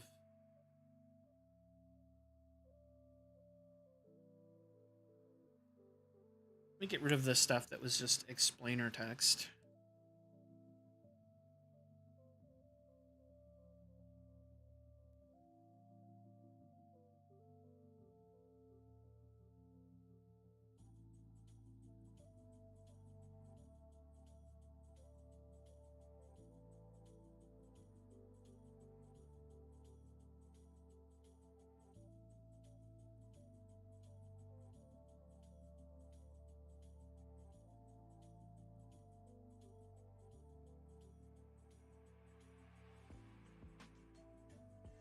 So you might have noticed I have reference down here in the corner I haven't been looking at for the whole stream.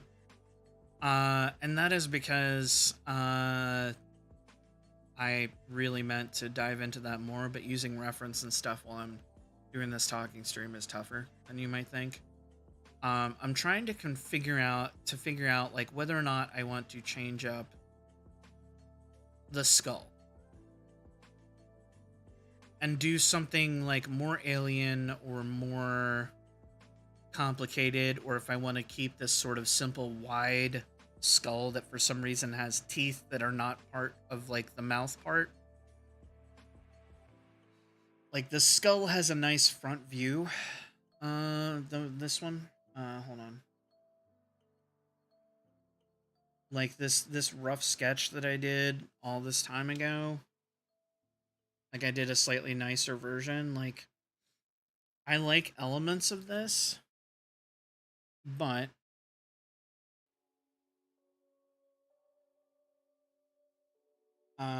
there's certain stuff, you know, like having like what is this part back here?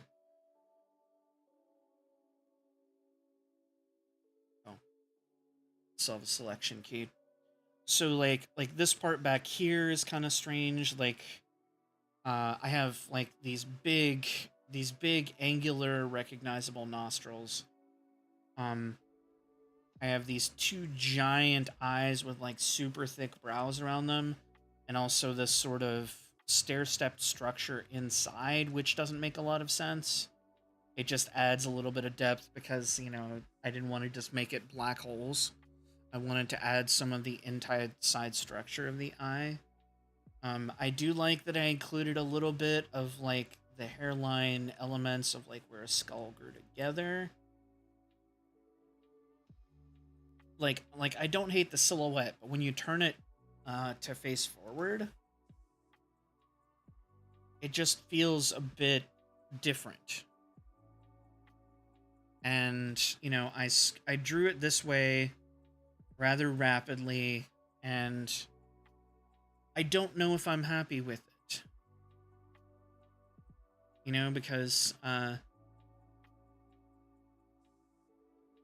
it just doesn't, it feels kind of strange for there to be, you know, teeth all the way back here, but then the rest of the skull is just a big ball.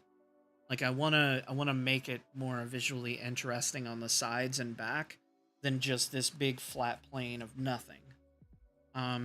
But I also, you know, I want to take into consideration that the more complex I make the skull shape, the harder it will be to turn.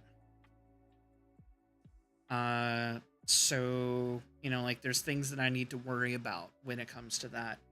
If I'm going to make it turn, if I'm going to make it rotate, if I'm going to make it look up and down, I need to, you know, consider this from multiple angles where... Ooh.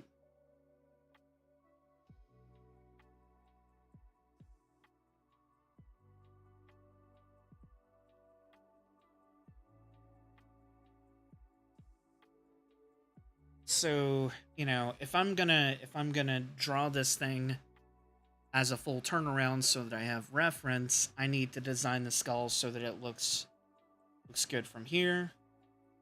It looks good from here. It looks good from like down at this angle where you can maybe see a bit of the underside and whatever is going on, you know, down there. I need to make sure that if you're looking at it from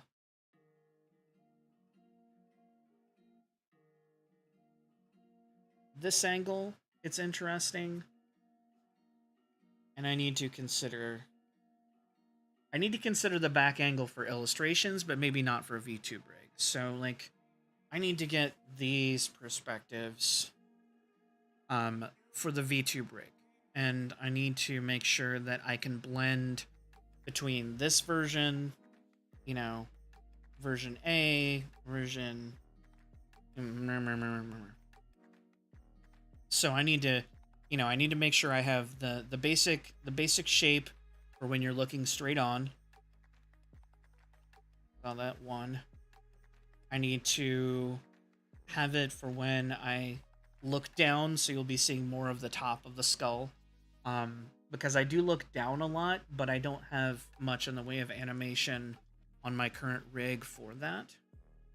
I spend more time looking down at screens or left and right than I do looking up above the camera. So like this would be the important angle too, where I'm kind of, you know, looking past the eyebrow out at you. But if I do tilt my head up and do something interesting, I do kind of want that angle from underneath. So we'll say that one is all the way at 4 because it's less important. But I need to make sure that if I look at it from a three-quarter view on the side, on either side, that it still, you know, is interesting. So what does that mean for skull designs? Well, the original skull was just me making some shit up. I did not really have much in the way of reference. You can kind of tell that by how it's designed because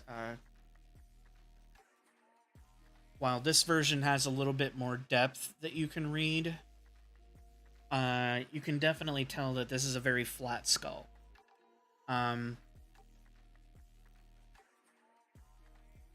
Like if you were to look at this version right here, you would probably assume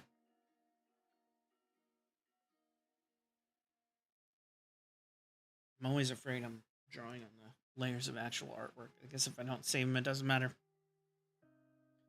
Like if you were looking at this one right here, you might assume that it's like big, flat plane, and that it comes in a little bit before it does, you know, this situation, which makes a bit more sense. Like, and maybe that's the problem, is that I need to change the silhouette.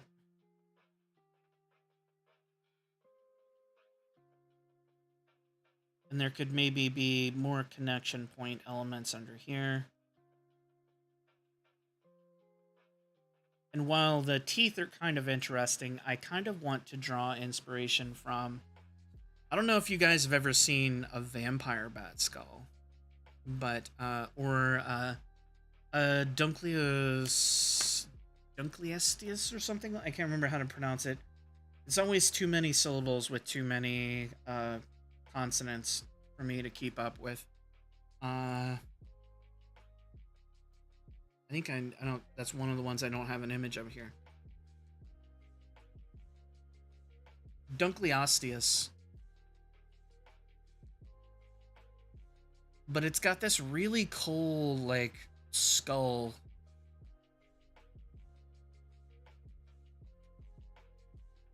There's a picture of one. But it's got a really cool, like, skull outside of its regular skull. And it's got these teeth that are like these big bone plates. So it's like carving knives instead of daggers or teeth like we would traditionally see them. It's like these big, you know, sharp scythe-like things that cut down through like pure bite pressure. And I was kind of surprised to find that the only thing that I've noticed so far in, you know, modern times, modern animals that has something similar to that is a little vampire bat skull. Which that one looks a little bit more human. Maybe this is like a print or whatever, but it's got these giant teeth that are almost more like made for making slices than punctures. You know, to create more surface area, I assume, to, you know, draw blood or whatever. But I thought it was such a fascinating design because it cuts so far up into the skull. It's like, it's more prevalent in a way that I find to be interesting. I also, you know, in general, really like the donkey skulls. Like, they are crazy. Like, look at the different look at the different bits and pieces of this.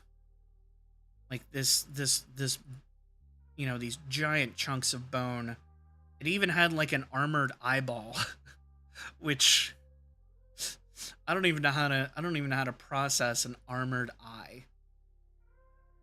But that is awesome. But I really like that sort of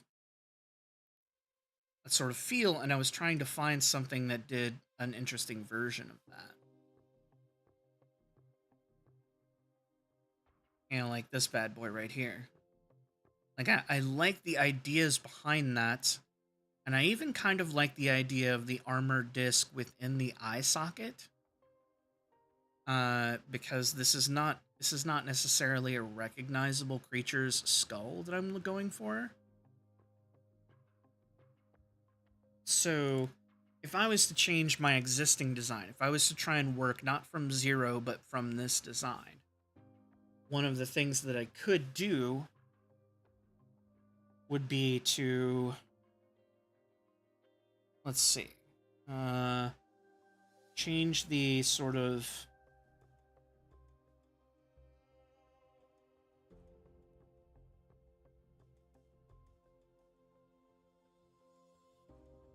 profile of the teeth.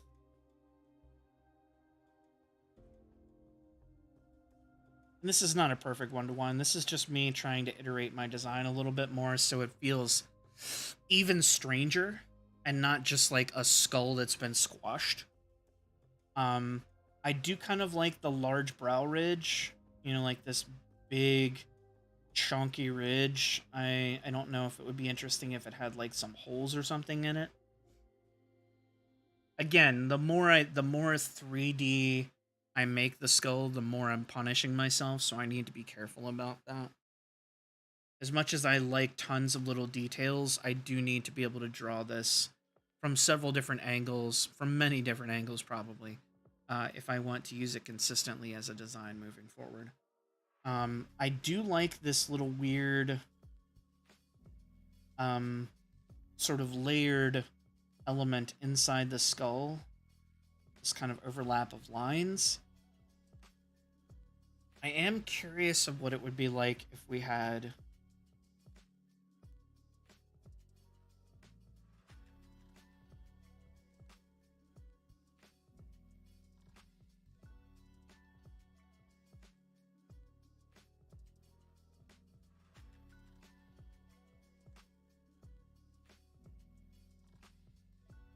something like that kind of in there.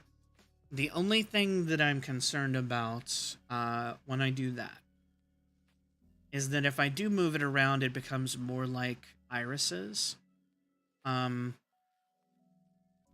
while this kind of open void in the background is not perfect, it does kind of leave room for interpretation. Whereas if something has a really tight pupil like that, it's often viewed as somewhat aggressive. You know, because our pupils sometimes constrict when we're really pissed off. Or, you know, if it's a predator, like, full of excitement about to kill something, the pupil gets really large, you know? But I could come up with maybe several different versions of this plate, this eyeball plate, and try and find something that I like.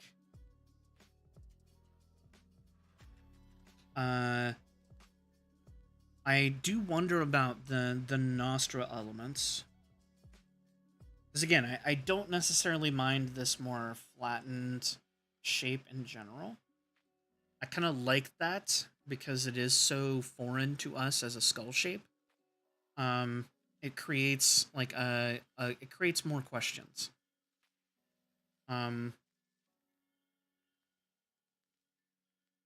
Also, if I move elements of that connection, you know, like if back here was where the spine would connect, that changes the concept altogether. So maybe looking at it from the back of the skull, you can actually see that and you realize that the head is not attached at this angle, it's attached at this angle instead, which implies a more aggressive stance to whatever the creature was before. Which makes sense if it was like aquatic, especially because they would probably be swimming face first towards whatever it is that they're doing. So there is logic behind it. It's not just me thinking what would be neat. If I do this, I can also maybe mirror that design. It becomes a little more spider-like, which I don't know how I feel about yet. But instead of having the more little teeth, I have this sort of, 1, 2, 3, 4. And I can, break or chip or change one of these in whatever way that I want to kind of make it more interesting.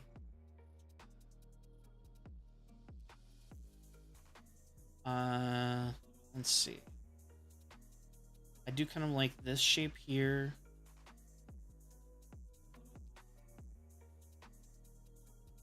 And maintaining a bit of that sort of overlap.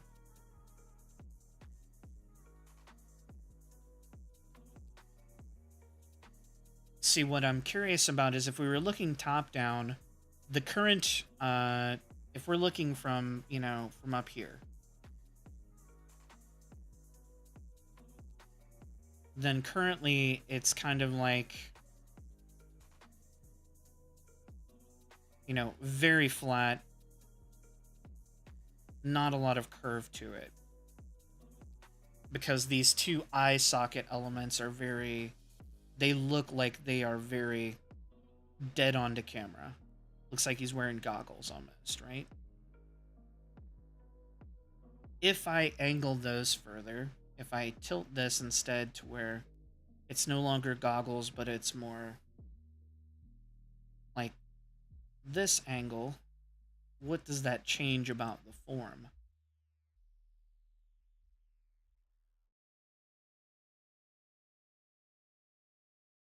Because I can't necessarily wrap it around. I don't necessarily want to wrap it around as much to where, you know, the skull shape is more torpedo shaped. I kind of like that sort of flatter element in the front. I like this sort of chunk, but I need to maybe do something with that shape to explain why this is so deep. So instead of like a standard eye hole, which is only going, maybe there's a larger, you know, implied ocular mechanism behind this. So where instead of like an eyeball, it's more like an eye stem or stalk that's inside a housing. Like if it was a living creature, maybe this armored eye cap would come out and it would be more like a snail eye or something. You know, like maybe it's got stalk eyes in there, or it used to. You know, like there's different ways we can go with it. And like I'm not trying to design the original organism. I'm just trying to figure out how I explain certain shapes.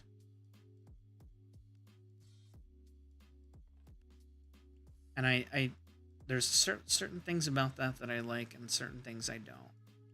Like I like the idea of maybe this ridge coming down sooner, and like having this sort of element standing out.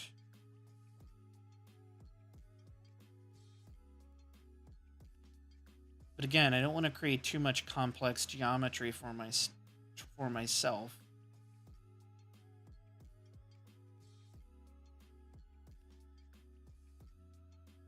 Because right now it's kind of looks like, you know, if we've got the skull element here. Like I said, it looks like it's standing out here. Like weird eyebrows.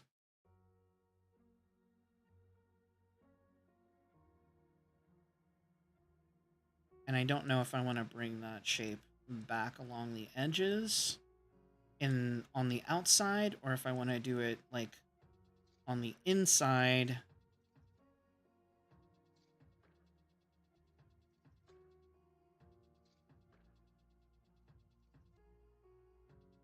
So, you know, here, if I want to like create loops over the head that explain this form, almost like the ocular section is over the top. Or if I want to, you know, wrap it around from the side and back,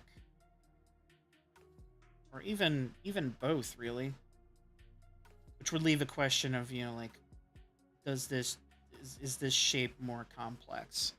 Is this more than just a flat element? Like, does it have multiple ridges like this that make it more alien?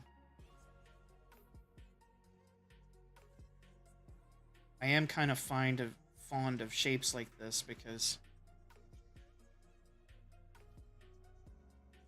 they have that extra visual interest. What I'm not sure about is right here. What do I do with these nostrils? Because I don't know if I want to have them.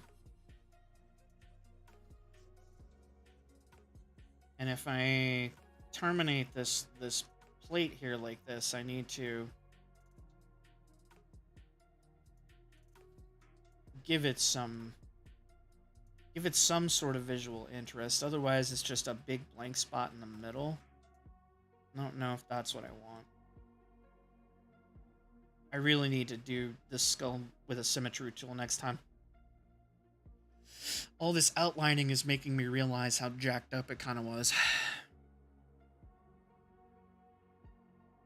Maybe I just need to sit down in Blender and try and sculpt this damn thing, because figuring out in 3 dimensions as a drawing is driving me a little nuts. But I have not sculpted a skull in Blender before. I have not sculpted in 3 dimensions that way. The other concern I have with this little eyeball shield element is that it feels like I said, a little bit too much like an iris, but also, you know, like it makes it feel more mechanical unless I yeah. It feels a bit more mechanical because we're not used to seeing it. Which makes me wonder like what the alternatives are. What are other ways that I can do that? You know, like I need voids in the design. I can't have every single space filled with extra details. Like I could fill this whole eye socket with all the intricate internal structures that I'm supposed to that you're not going to be able to see once the lighting is applied. Um, but that would be, you know, a lot of extra work for no real reason.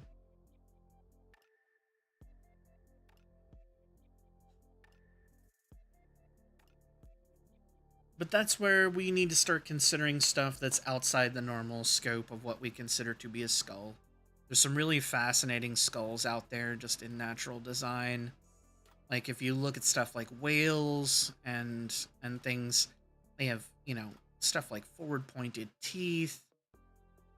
Even humanoid skulls, there are some weird ones from like, you know, skull deforming stuff that they did back in the day, which is, you know, you've got skeletons for things like snakes, which have that lower jaw completely disarticulated, or not disarticulated. I keep saying that today.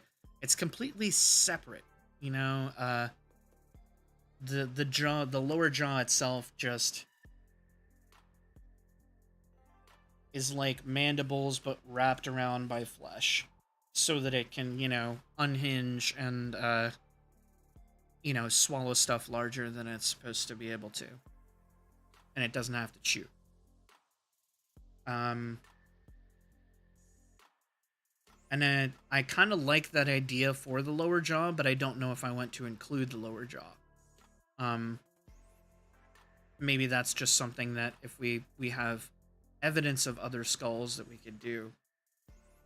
Because I don't want it to be too insect-like. I want it to be in that uncanny, like, between human and something clearly not human. You know, because, yeah, if you look at, like, this is an anaconda skull, with the lower jaws just basically, they're not connected. And there's no connection in the front of the jaw at all. It just kind of, you know, pops out and it turns into this big, you know, animal swallowing maw.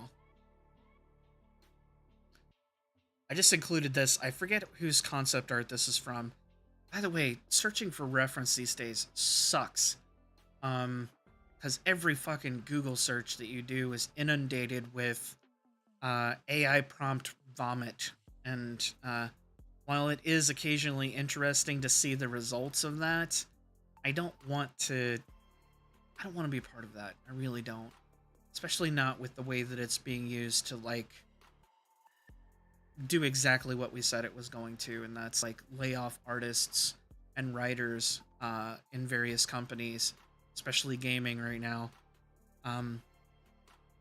in order to try and, you know, squeeze just a little bit more profit out of those companies.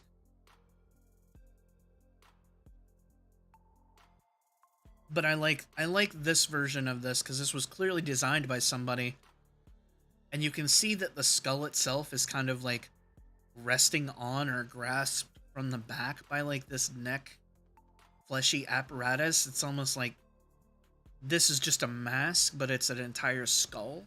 And I really liked that idea because, you know, my design definitely has a skull that is not meant to be part of the creature that is currently carrying it. There's some stuff in here that I don't even know what it's from. I saw this like jaw skull setup, and I don't know what creature this is from, but it is nightmarish. Uh, like I said, I like the vampire bat skull, but it is a little bit more on the human end, and it's very long. It's not spread out and wide eyed like I've kind of designed this one. By the way, platypus skulls, absolute nightmare fuel. Look at that thing. That is a living creature that is on this planet. Uh, Pretty sure that's a platypus. I forget what I saw when I saw this skull first.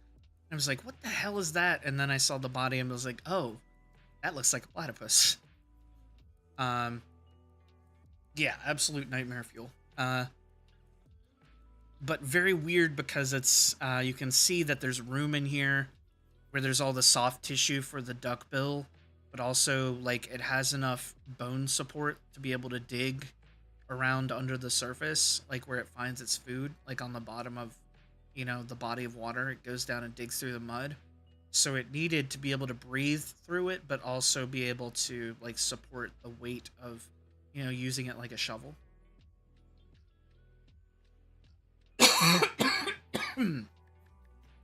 Sorry, my voice is actually starting to hurt. It might be my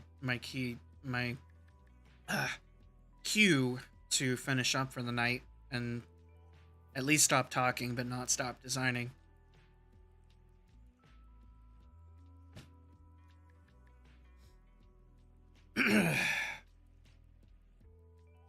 But that is my challenge. I feel like we're further than I thought as far as deciding what designs I want to do for the overall character.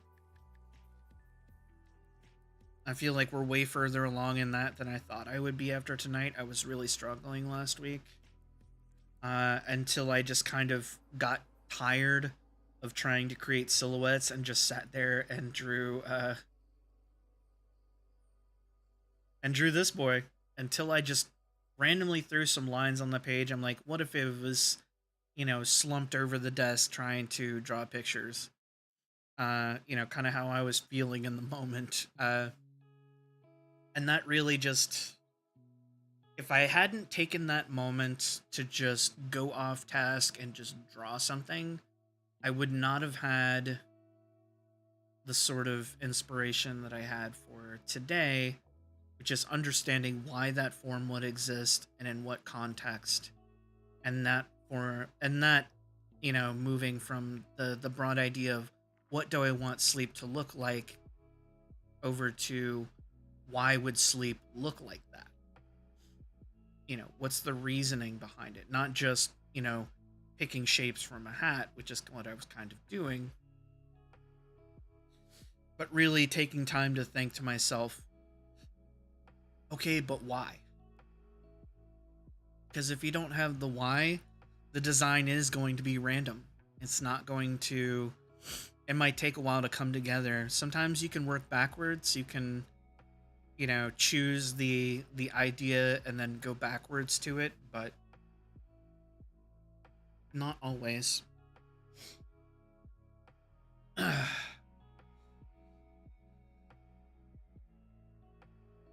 Oh, that's something I didn't think about. Hold on.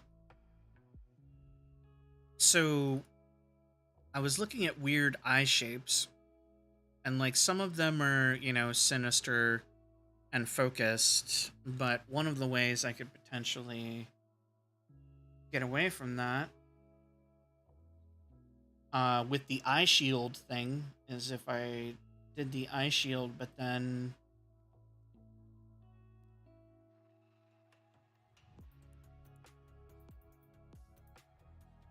it had that atypical like horizontal pupil or something. You know, uh a horizontal pupil as opposed to a vertical slit or like one of these wavy ones. something that implies, a certain intent.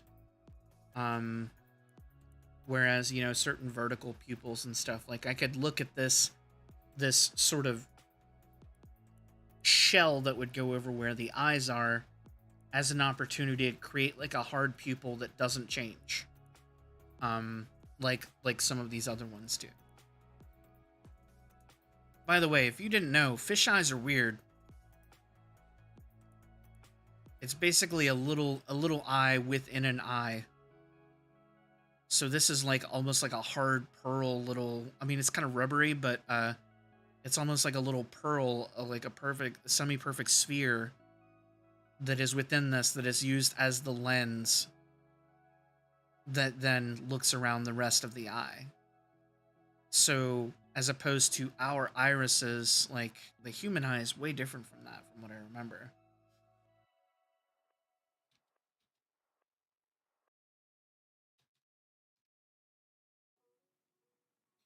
Oh yeah, we have a similar concept, but we have a little flattened lens. We don't have a fully round lens like that. So like, while the fisheye has the perfectly round one, we have like this sort of disc, this sort of rounded shape that fits and underneath where the iris goes, and uh that we pass that light through. But I do find it fascinating that fish have like that big ass round lens. I really wonder what it would be like to look through that. Like, would it literally be a fisheye lens? Like, is that the inspiration from it? But there's so many fascinating eyes and eye shapes that I was like looking over, some of which are far more alien than others, obviously. And most of the vertical pupils, they're something we view as being inherently devilish or evil, or uh, this gecko eye, for example, is pretty sinister looking. Whereas the sideways ones, they're kind of strange, but they're not overtly hostile, like because they're rounded. I feel like even the horizontal slit on this one, because it's got sharpened edges, um, feels a little bit like the narrowing of someone's like whole eye when they're angry at you. So like the pupil shape imitates another shape that we view as aggressive. Whereas I think this horizontal pupil maybe imitates the a kind of shape that we're familiar with from someone's whole eye being inside of sort of a neutral state. Give or take a little bit. But I don't know. I don't know what the psychology is between, like the how we react to different types of eyes and like pupil dilation and stuff like that. I know there's a lot more minutia to that whole process than one might expect, but um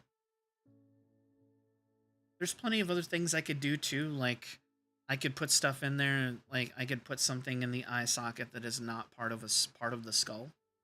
Um, something that spins or moves around. Maybe a little light or something. Something that maybe is not recognizable.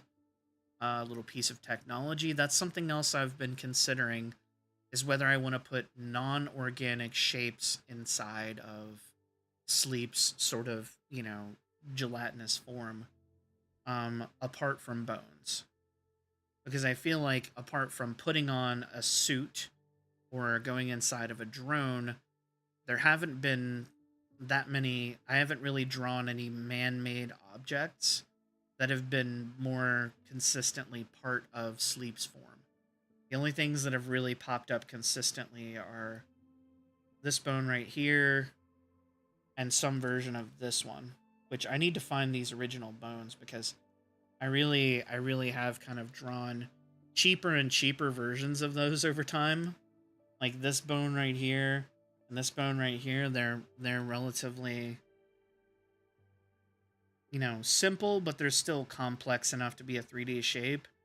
some point along the line, I think I just ended up with, you know, a glorified, that and you know, the symbol for uh, a spur, the horseshoe thing, instead of like a vertebrae element with, part of it snapped off, and like the different textures of it. Like, I think those bones are in my current design. Can't tell really. Hold on. Oh yeah, I've got the original bones in there. So I do have those original bones in this design, but in some of the other ones in recent history, yeah, you can kind of see them. In some of the other ones, I've done simpler versions. Like whenever I sketch it, it becomes simpler and simpler until it doesn't make sense anymore. But yeah, like finding other stuff to put in there, other technology or uh, bits of hardware or something that could be part of the form. Like I like the idea of one of the things. Sorry, I know I'm still talking. I'm way over. Normally I would go until 10, but now I'm already like a half an hour over. But one of the things that I like about this design having more space around the head.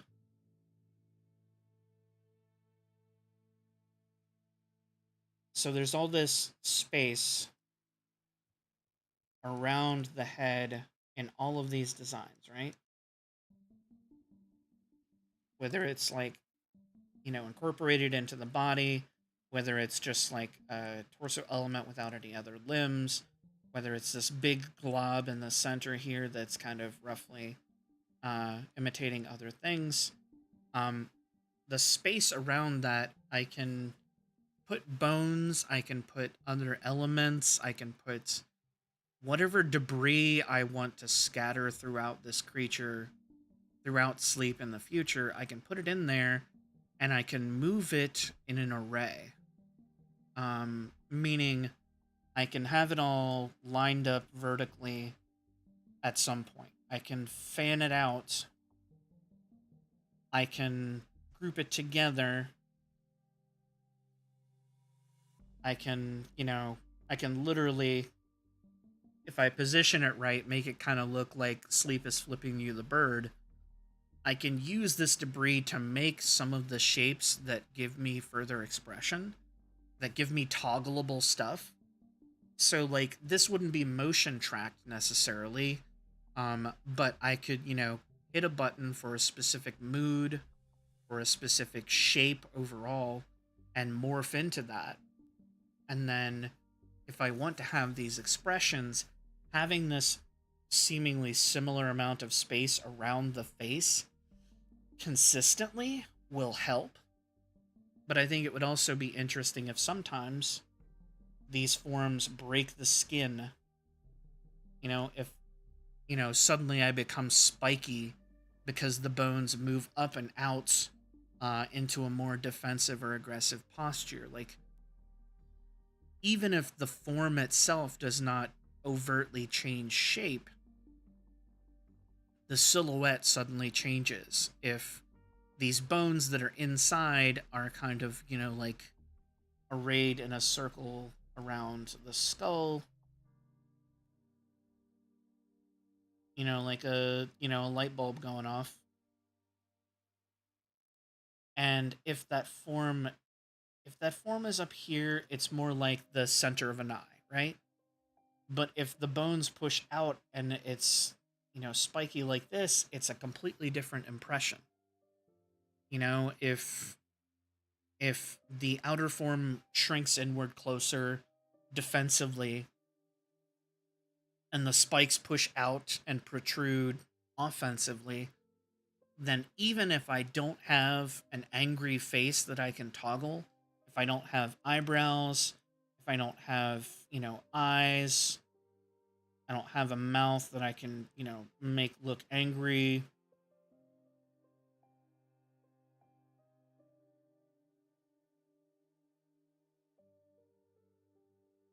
with big scary teeth. You know, I can't push it into a snarl. I can't furrow the eyebrows and squint the eyes in anger. I can change the entire posture and use that as my expression, which I think is a super fun way to explore like the limits of what I can do, because recreating facial expressions, don't get me wrong, very challenging, and maybe in some ways I'm trying to avoid it because it's so easy to get wrong. Um but also like I want to explore like how I create an expressive character without a face. Like I'm cheating a little bit by including a skull that gives you something to look at, but it's all about posture. It's all about learning to convey that with motion or shape or posture. Um, so like I really feel like each one of these versions is gonna convey a different feeling, a different mood, a different weight, and I feel like that's gonna be fun. So now the challenge is key elements, right? I need what are my key things that I need? Hmm.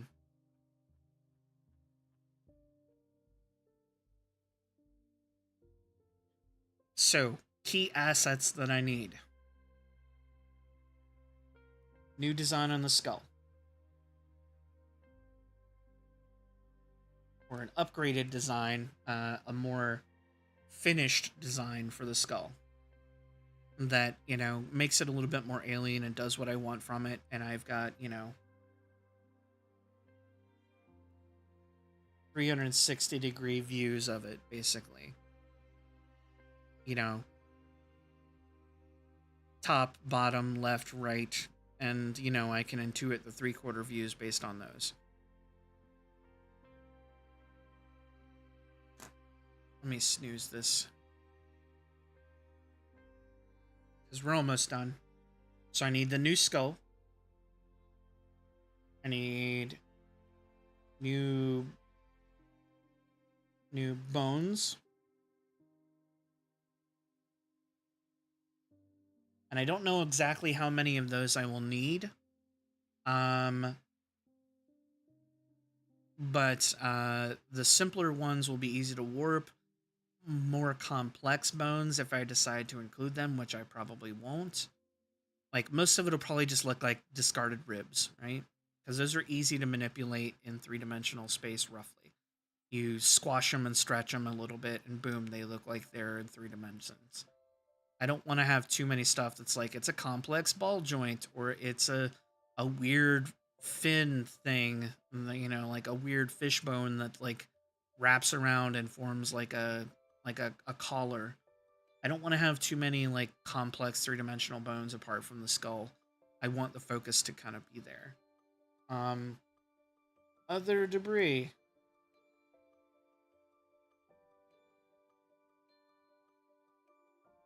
What kind of random crap would Sleep carry around with it? What kind of stuff would they be interested in lugging around? Um, is it human uh human objects, or is it other? Some similar to the skull. Is it some are there artifacts or weird objects that we don't know the purpose of until I use them in a certain context in a story or in an illustration or something? Like, is Sleep walking around with an ancient, artifact ray gun? You don't know. Um and Key. Eh.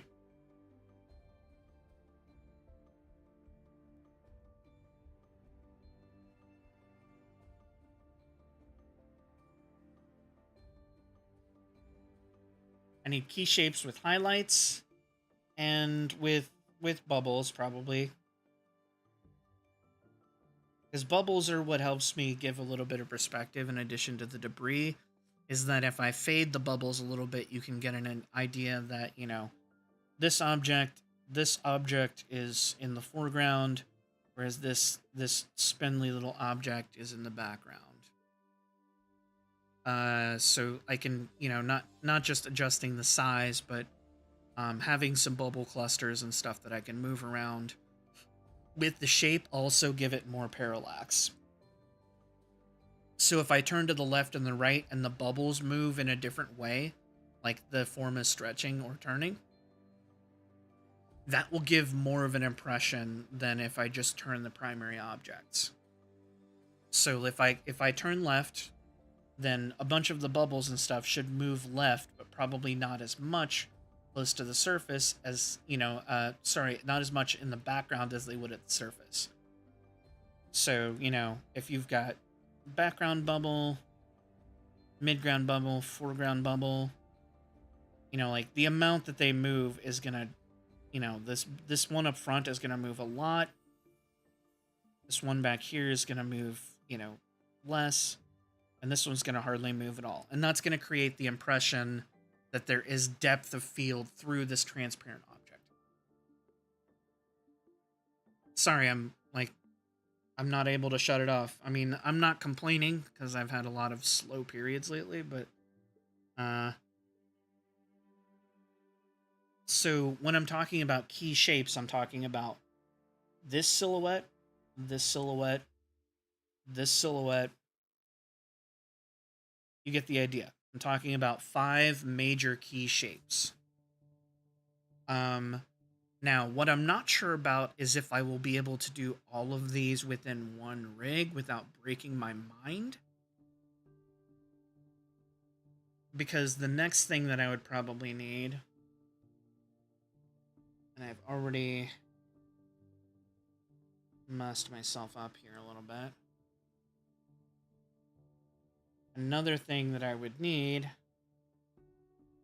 is I need blend shapes between these.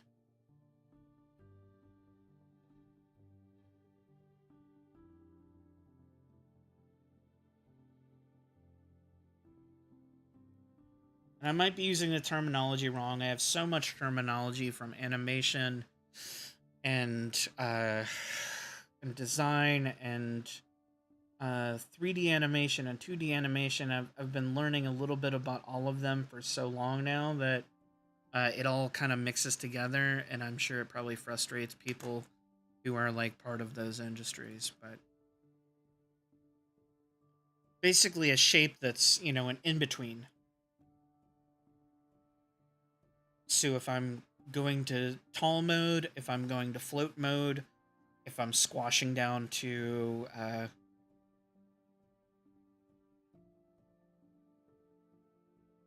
this version and picking up whatever this object is, whatever this dish object is, it might actually be like some sort of radar dish or cone or something. And then stretching up to this, it does mean that there's kind of an order of operation. And I wonder, like, I'm wondering if there's going to be a problem where I have to go through from left to right. Because if I jump from one to the other, what is that going to look like? So if I go from A to B to C, D to E, you know, if it's all back and forth one way, I have to go through B to get to C. So if I want to go from chonk mode to bubble mode, I need to stretch up and then float, right? And I don't know if I can create that sequence to where if I press the button for C, it automatically goes to that, including this button right here. And if I press this button for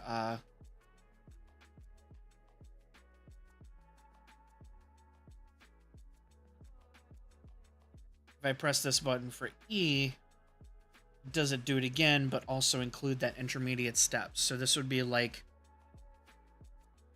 this shape, blend shape, blend shape, and it would be like 4 cells of animation to morph into the new form.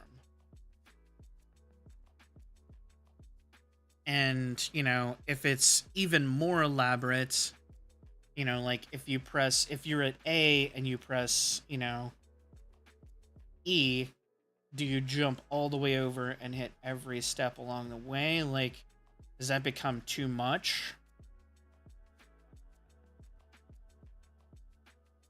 Or I think I understand. I think I have a way to do this that makes more sense. So, if I want to be any of these things, instead I start with bubble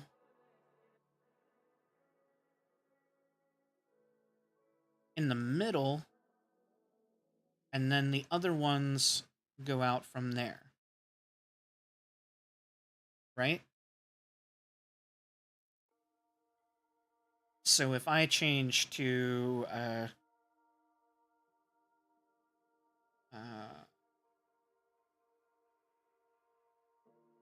I change to, you know, the chunk version, I go from bubble to chunk. Like, make this kind of like my default. And then, you know, jelly. And then, crab. And then, like, loader. The loader version. Big old chungus over here. So that way, if I decide...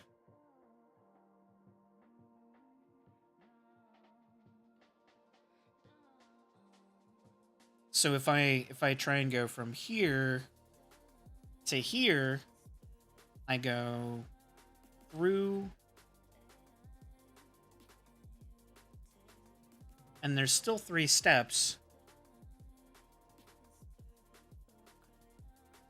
But then if I go over to the left, you know, it's always 3 steps. And I can use this bubble version as sort of a central blend shape as well as its own shape. So the bubble version kind of forms a transition between these other 4 forms of sleep, right? So any which way I go, I can pause in the middle and just stay floating as a bubble, or I can, you know, go out to one of the others, and it's only if I'm skipping the middle step to go to all the way over that it would be an automatic, like, 3-stage transition as opposed to, like, a 2-step transition.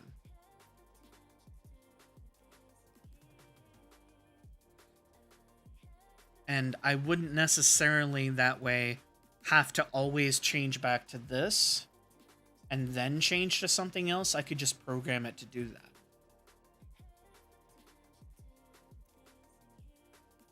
And I feel like it's possible to do this with rig. The part that worries me is that the rigging for all of these forms... One more snooze. The rig for all of these forms is slightly different. And I don't know if that makes it impossible or not.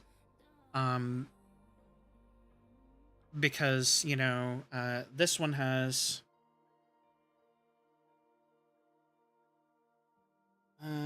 let's see. I'm running out of colors. Because this one has, like... This one has the head rig. And a lot of the rigging for this central bubble can be the same. But then it's also got shoulders and arms that are going to do stuff. It's got whatever's going on down here that's going to do stuff. It's got these little leggies that are going to do stuff, right? This rig will be somewhat similar to this one in that it has the legs. It doesn't have the arms. This central bubble will be the same. Central bubble is the same. Central bubble is the same. Central bubble. But like this part right here, these arms and legs are going to be different sizes and shapes. They're going to move differently. Like this one has very clearly like upper, lower, and hand and fingers. This one right here just has a kind of rubbery arms and legs.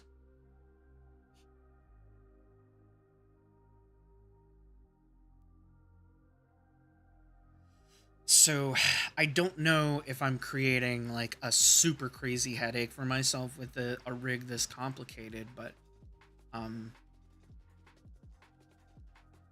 if I can build the core, if I can build the bubble version first,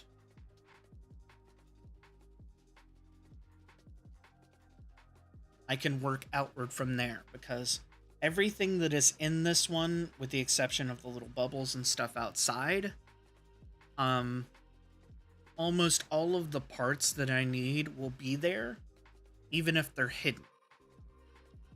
So I can, I can put additional parts in there that are hidden that I can swap out and show if I want. And then I can expose or like move those parts around when it comes time for the rest of the rig and like the creating the blend animations between them. So if this nucleus is the same across all three, then I just have to worry about how I create the additional stuff. And if those parts of each rig are only visible or active, oh, that's it. I'm an idiot. So this part in the middle can always be active and operating relatively the same. With a few added additions or exceptions in each form. But the other parts of the rig will just be invisible until we blend into them, and then they'll be reacting. So I can link those things, I can link those arms and limbs to functions that are either not being tracked in the main part, or that are being tracked, but like you won't see the rig doing anything because those parts are invisible. So even if it's trying to animate something, like I'm guessing at certain thresholds I'm gonna break this fucking thing, but so yeah, I can squash down, I can stand up, I can toggle these different forms, and then each one will have a little bit of its own personality. It might have its own like certain special animations that happen when I move my head or when I do expressions with my face, which I did not really tie any expressions with my on my face to like eyebrows, eyes, etc. I didn't really do that to like trying to create shapes based on like the expressiveness of my face on this rig. All I really did is that when my mouth is open, the light comes on, so you can kind of get an idea that I'm speaking, and it kind of moves roughly with the cadence of my voice. Sometimes when I tilt my head down real far, it breaks because it doesn't recognize whether my mouth is open or not. But if I add more expressions, like there are going to be elements that are probably going to jitter around. I need to tweak those. But yeah, if I make the core first, which means the skull and all its parts, and all of its complex nonsense, bones and bits, the relative shape, along with certain highlights and things that will move around on the form in order to kind of imply movement and a change in shape. Then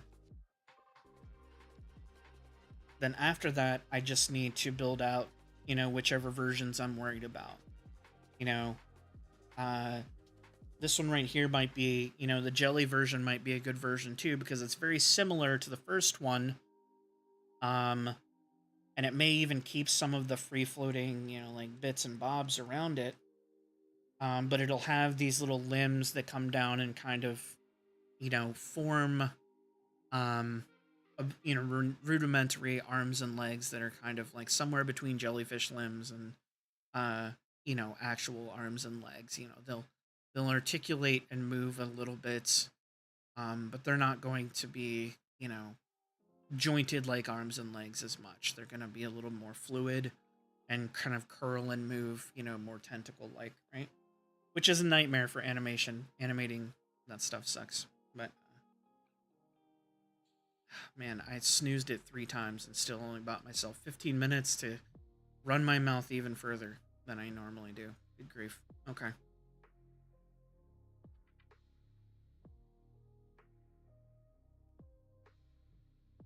But yeah, I feel like I finally figured this thing out. I don't know if that's weird or not. I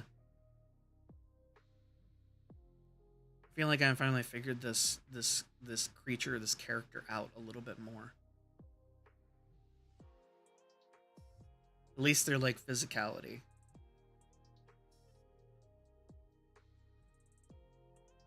And I could do some cool designs off of this too.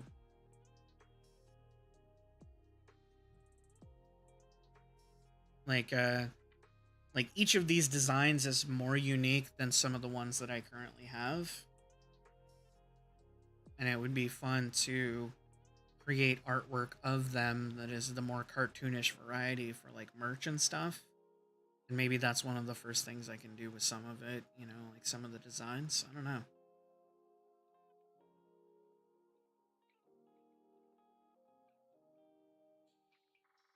Hmm.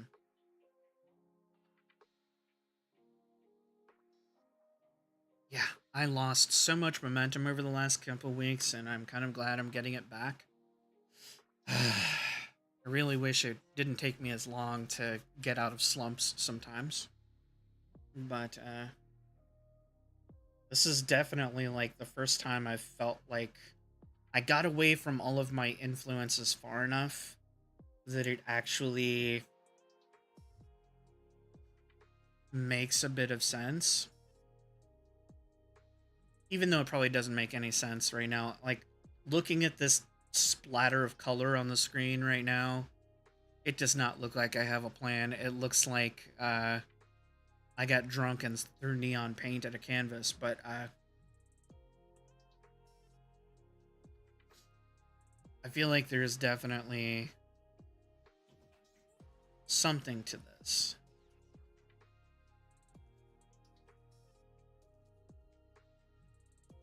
My voice hates me, though. My voice hates me so much. My throat hurts. Okay. So yeah, I don't know. I feel like it's got cool design elements. I feel like I'm finally got something that when I do finally have a working and rigged version of this thing, I will most definitely want to make more of a production of debuting it. Uh, and let's hope that I have the patience to do all the different iterations when I do. There's still some problems to solve, like whatever this disc-like bottom is. If I don't have an object for that, I'll just create it out of the blob, and that'll simplify the design a little bit. I'll just make it like a half circle, maybe. You know, where like you slice an orange in half, and the top half does something different, and the bottom half remains kind of like a spherical bowl. Like, I don't necessarily have to have a hardware object in there for that. It just helps a little with the design. But the last thing I want to do is explain in all of these transformations where suddenly we pick up uh, large hard surface objects just out of nowhere. Like when a character in a video game pulls a giant axe like out of their pocket and it just appears from nowhere. I don't necessarily want to do that. So I want all of these transitions to feel like they are possible.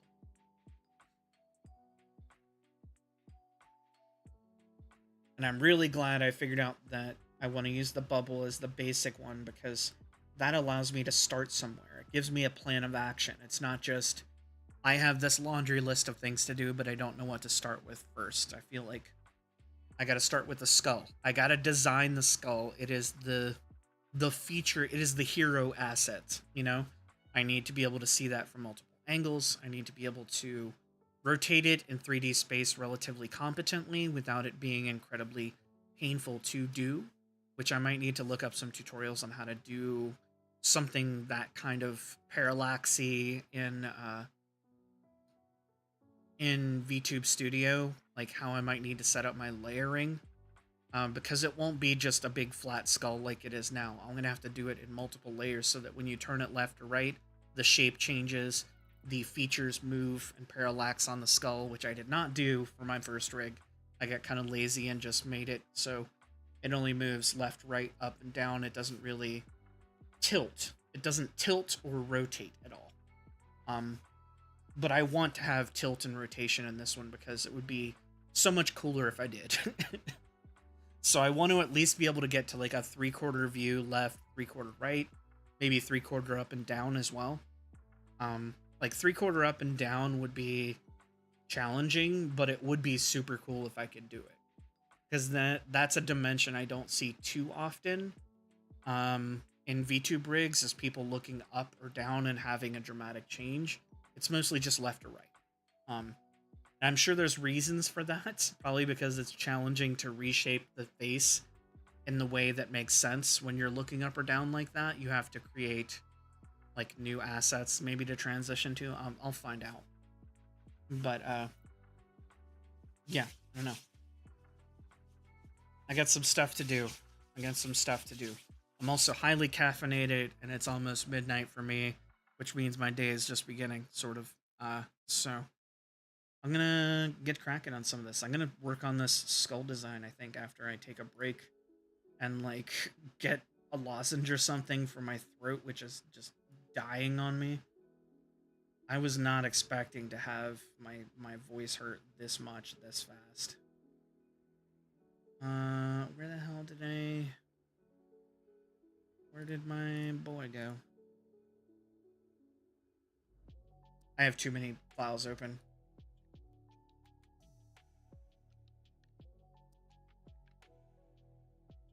Yeah, there it is, dive suit. So I need to work on maybe this. I need to work on adjusting the skull, do some more concepts.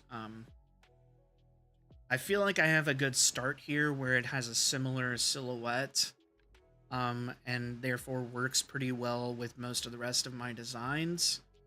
Like, it still has a nice tilt to it. It's not overly round. And I kind of want to maintain that sort of bean sort of shape I've got going on. But all of the shapes inside of that, I need to figure out how to make that not only look interesting, but be able to do it three-dimensionally without having some sort of psychotic break. Because I get the feeling doing some of it three-dimensionally will be challenging. I don't know. We'll find out. I need to shut up. I need to shut up and stop the stream. Started late and ran late. I'm like almost up to midnight. Only ran it an hour longer than I meant to. There's worse things that could happen. As long as I'm still doing something productive, but yeah.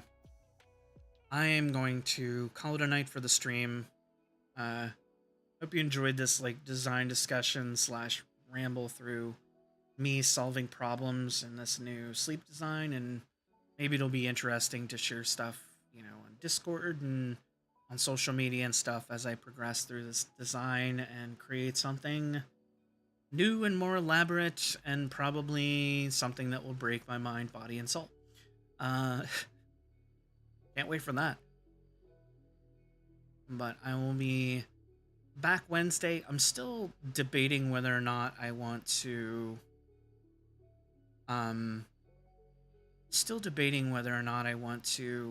maybe add another stream or two back in where I'm just doing this artwork. Kind of like the quiet stream where I'm still working on designs and things, but I'm doing that, you know, a little bit more closer to like every day. Like, I would like to have do more art on Tuesday again, maybe. But I don't know yet. I don't know yet if I want to get back in the habit of doing too many streams and then not working in between them because I've burnt myself out talking or something. I'll think a bit on that decision. But now that I've made affiliates, I'm not as worried about the metrics getting screwed up. And I can stream a bit more if I want to, as long as it's productive and I don't feel like I'm sacrificing other work time for that.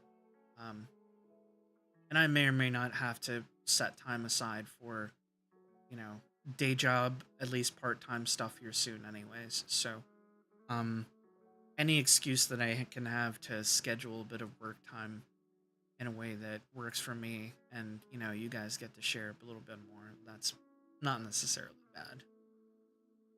And it won't be holding me back anymore from, you know, subs and stuff being available. So, all right, I'm going to shut up. Have a good night. Hope you're having a good week. Hope the January is being at least somewhat decent to you. I know it's been rough all around. Rough all around. And if you get the inkling, go try and make a little thing, even if this is for you. Draw something, write something, scribble something. Anything that it's a little bit of that creativity that's inside of you get out without, you know, locking it up. I encourage this. And I will catch you next time. Have a good night. Goodbye. Waving and other such things. I can't find the button. There's the button. Have a good night.